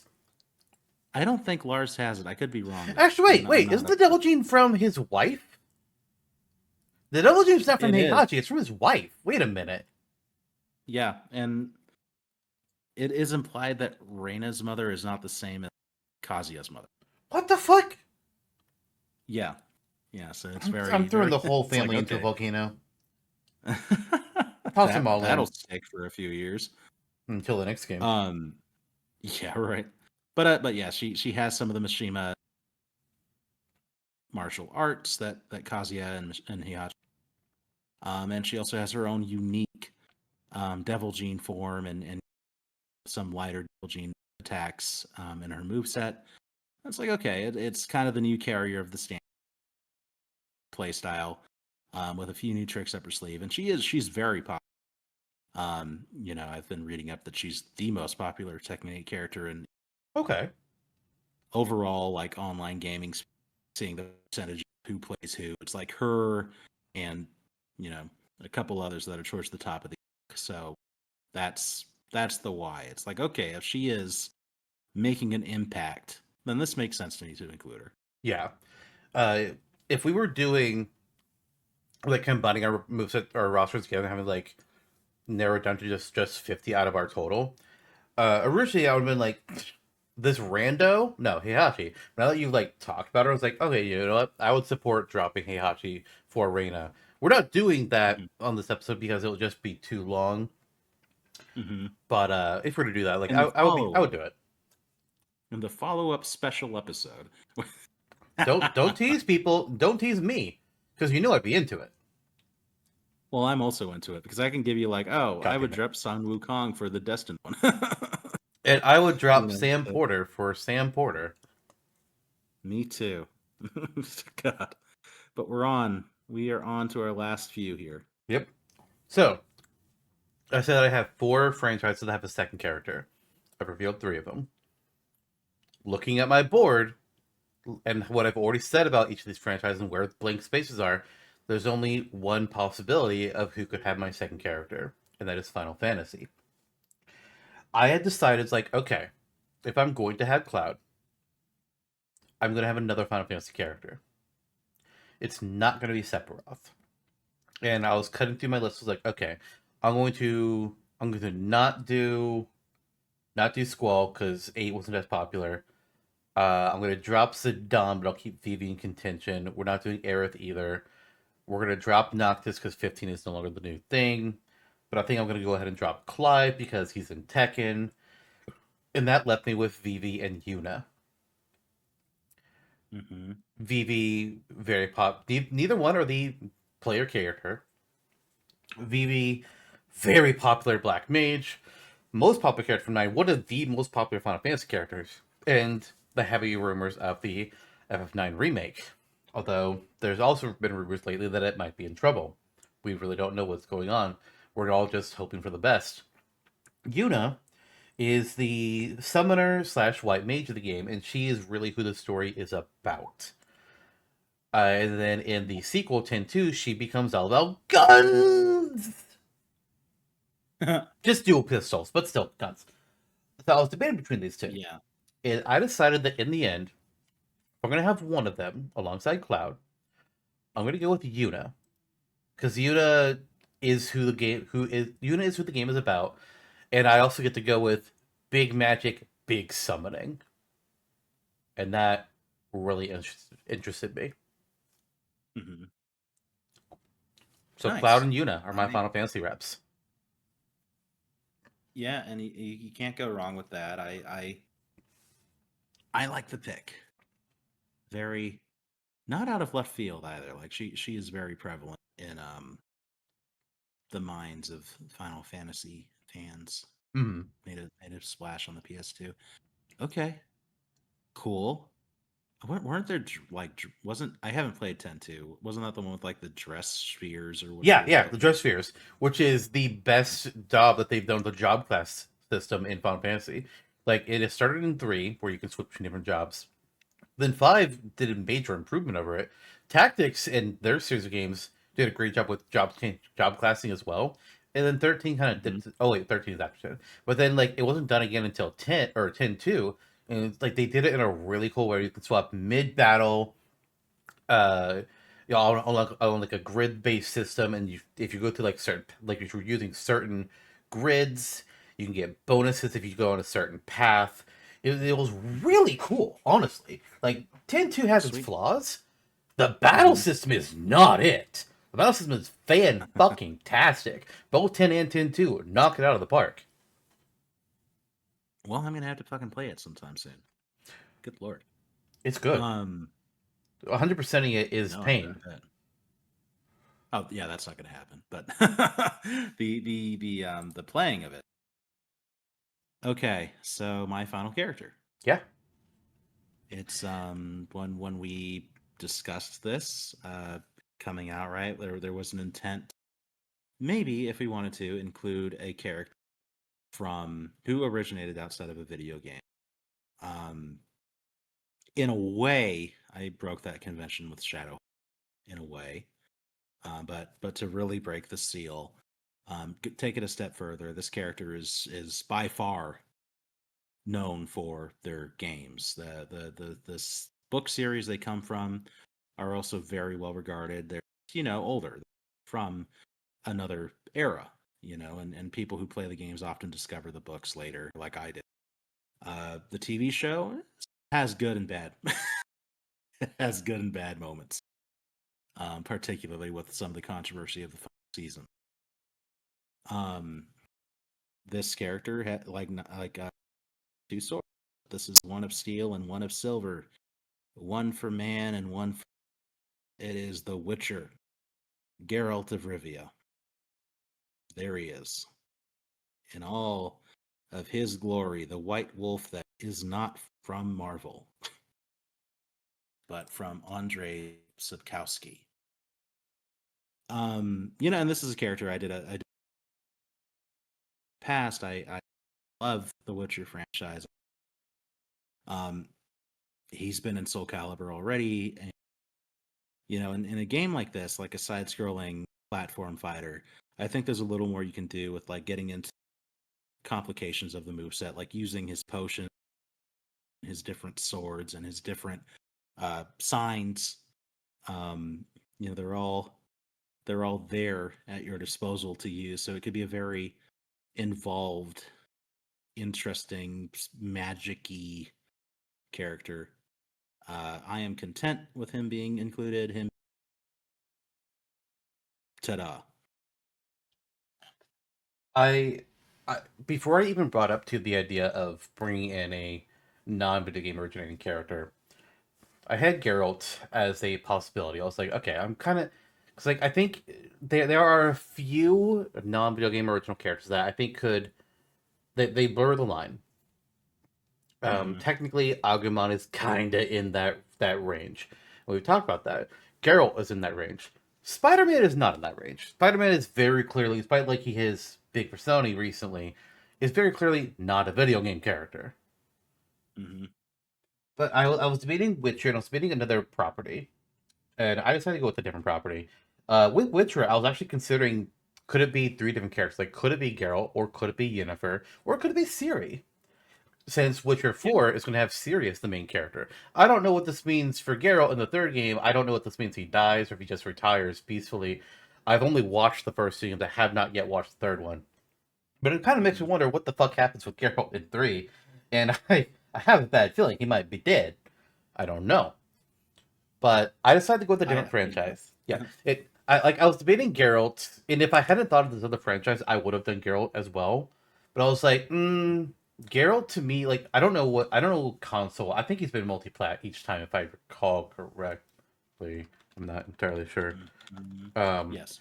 but to me, like for some reason, he feels more like an Xbox type property, and I think that's because like Xbox has things like Fable, so it just feels that way to me. Oh, apparently, the first game was just on PC. It's not Yep. on a console. Oh wow, okay. And the second game, yeah, second game is just 360. What the fuck? Was it just 360? Well, Weird. and Windows, I mean, but I yes. played it. I played it on 360. Odd. And then the third game is, I'm pretty sure that one's multiplayer. Yeah, that one released on PS4, Windows, and Xbox One the same day, and then 4 years later was on the Switch. Hmm. But I went with a different direction. This character definitely does not originate in video games, but they do originate in software.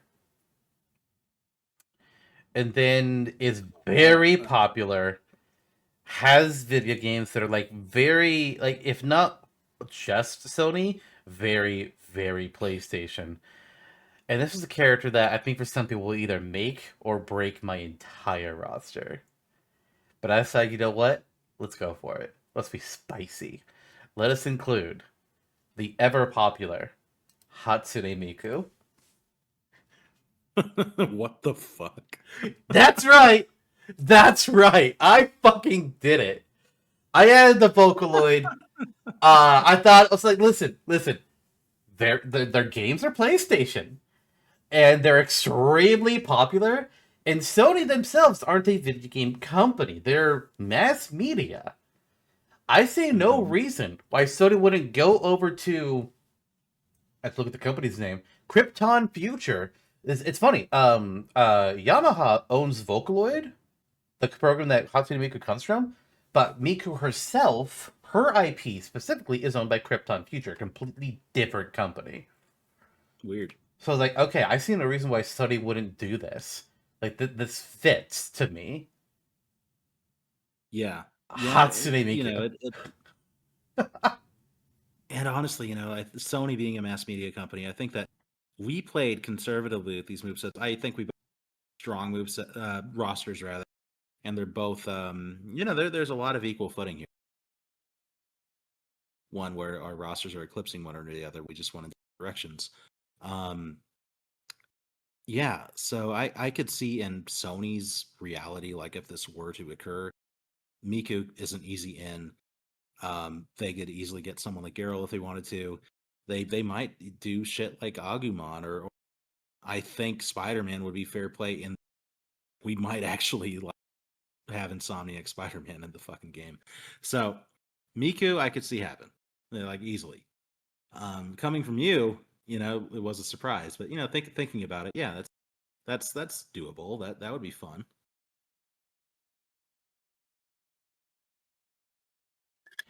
It's a surprise for several reasons. And I sometimes, you like making some off-brand choices, but that still feel right. Hmm. And I see vision with having Miku in a fighting game like this. It Yeah, just makes sense to me. yeah, Is yeah. it? And there were several other characters I wanted. I was considering Rena Lanford from Star Ocean, Alicia Melchiot from Valkyria Chronicles, Alias from Gravity Rush. I was so close to adding in a second character from Gravity Rush. Um, Hmm. Knack, Maximilian, Arthur Morgan. I was heavily debating Arthur Morgan Arthur was the character that was going to be included until I until you cut out. forgot to include him on my roster when I sent it, and I was like, oh, Oh, you I didn't need to say add who it. it was, Yeah, you cut out before you said who you actually had forgotten to put on your Arthur. roster. It was Arthur. So what? Wait, no, but you said at one point you had 49 characters and you forgot to add one more. Yeah, and the one that I had on my list that I made was Arthur Morgan, and then I forgot I had him on the list as 50th character. So when I gave you a 50, it wasn't him. Who's the replacement? Uh, a second Final Fantasy character, which is funny because I Ah, also then cut them before we came to this episode. yeah. I also thought about like from Persona, I was going to go with Yu Narukami from Persona 4 instead of Joker, since Persona 4 was also like the popular one before 5, and it's getting a remake next. I considered Yeah, I considered Zero him, from and Mega Man X, mhm. since I didn't want to go with just like Yep. X, since Smash already had classic, but Zero is even then more popular. I Yeah. considered Disco from Dance Dance Revolution. I considered Klonoa. I considered Claptrap from Borderlands. One that kind of made me set one that like if I had cut Yuna, Atreus, Doctor Nefarious, and Spectre, I'd mentioned that I would have included Maximilian. Another one I would have included was Buzz from the Buzz trivia games, because that would have been Hmm. so fucking funny to me. Yeah. Yeah. Yeah. I think you Yeah. would have been the third one there. I don't know who the fourth one would have been. It might have been Zero. Might have been the or no, it probably would have been Alicia. Yeah. Yeah. And I considered you. I considered Demi Fiend. I considered Mega Man Volnut. Few others. Amaterasu obviously was considered. Just kind of skirted under some of the other Capcom choices. Uh, yeah. Interesting times. Yeah.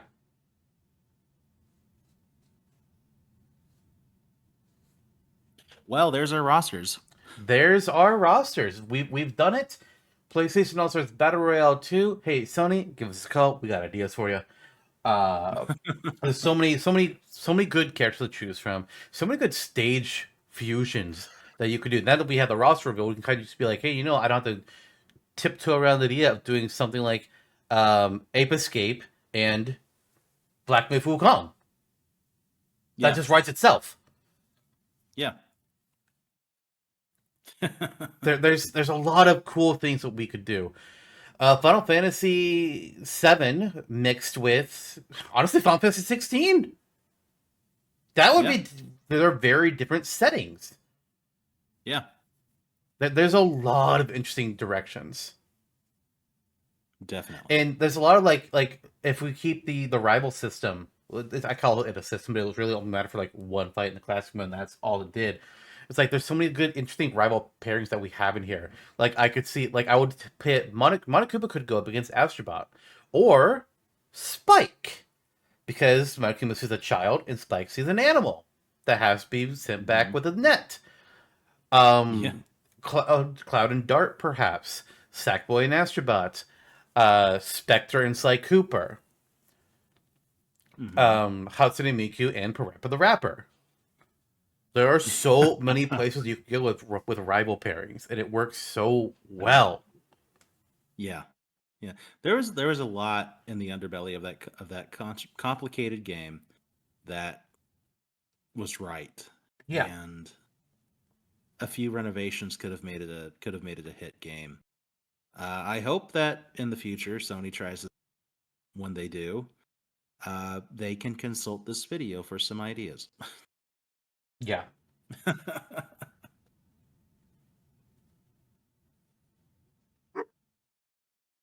Okay, great. But that's Cool. it. That is our roster game for the season. Next time, we'll be doing our Final Smashtopia, where we'll be presenting two characters to each other. And the theme this time is kind of us. What that means, you'll have to watch to find out. And yeah, like in a couple years, couple seasons, I'd like to do one of these for Microsoft if they are still around making consoles and video games. Because right now Yeah, and things if are they're looking a not, little perilous. maybe we'll do the Sega last one for Sega the All Stars Fighting Transformed. yeah, featuring Dante from Devil May real Cry. VTubers. Featuring the Heavy. And the Lost Vikings. Yes. Oh, and a real race car driver. Yeah. Two Oh, of and as a special promotion with Microsoft, the car from Forza. them. Perfect. Yeah. But with that, we're done here. Let us know whose roster you like better, or if there are any other characters that we didn't include that you think we are fools for dropping. Are you super passionate about evil Cole McGrath? Or Fat Princess. No, no, no, no. I will say, like, I actually very considered bringing Fat Princess in towards the end. I was like, okay, I actually need some unique things with her. Like, I don't like she was an odd inclusion to me, like for the original game, with how small that roster was. Mm-hmm. But with a larger roster and the fact that she would be very unique compared to everybody else, like, no, no, I actually see the pull. I see the pull with Fat Princess. Yeah. In a way, sure. I think yeah, like the game was If we could actually have Lemmings well and reviewed. Patapon and Colche, we can have Fat Princess. Let's be real. I'm just gonna call it out. Yeah. Yeah, sure.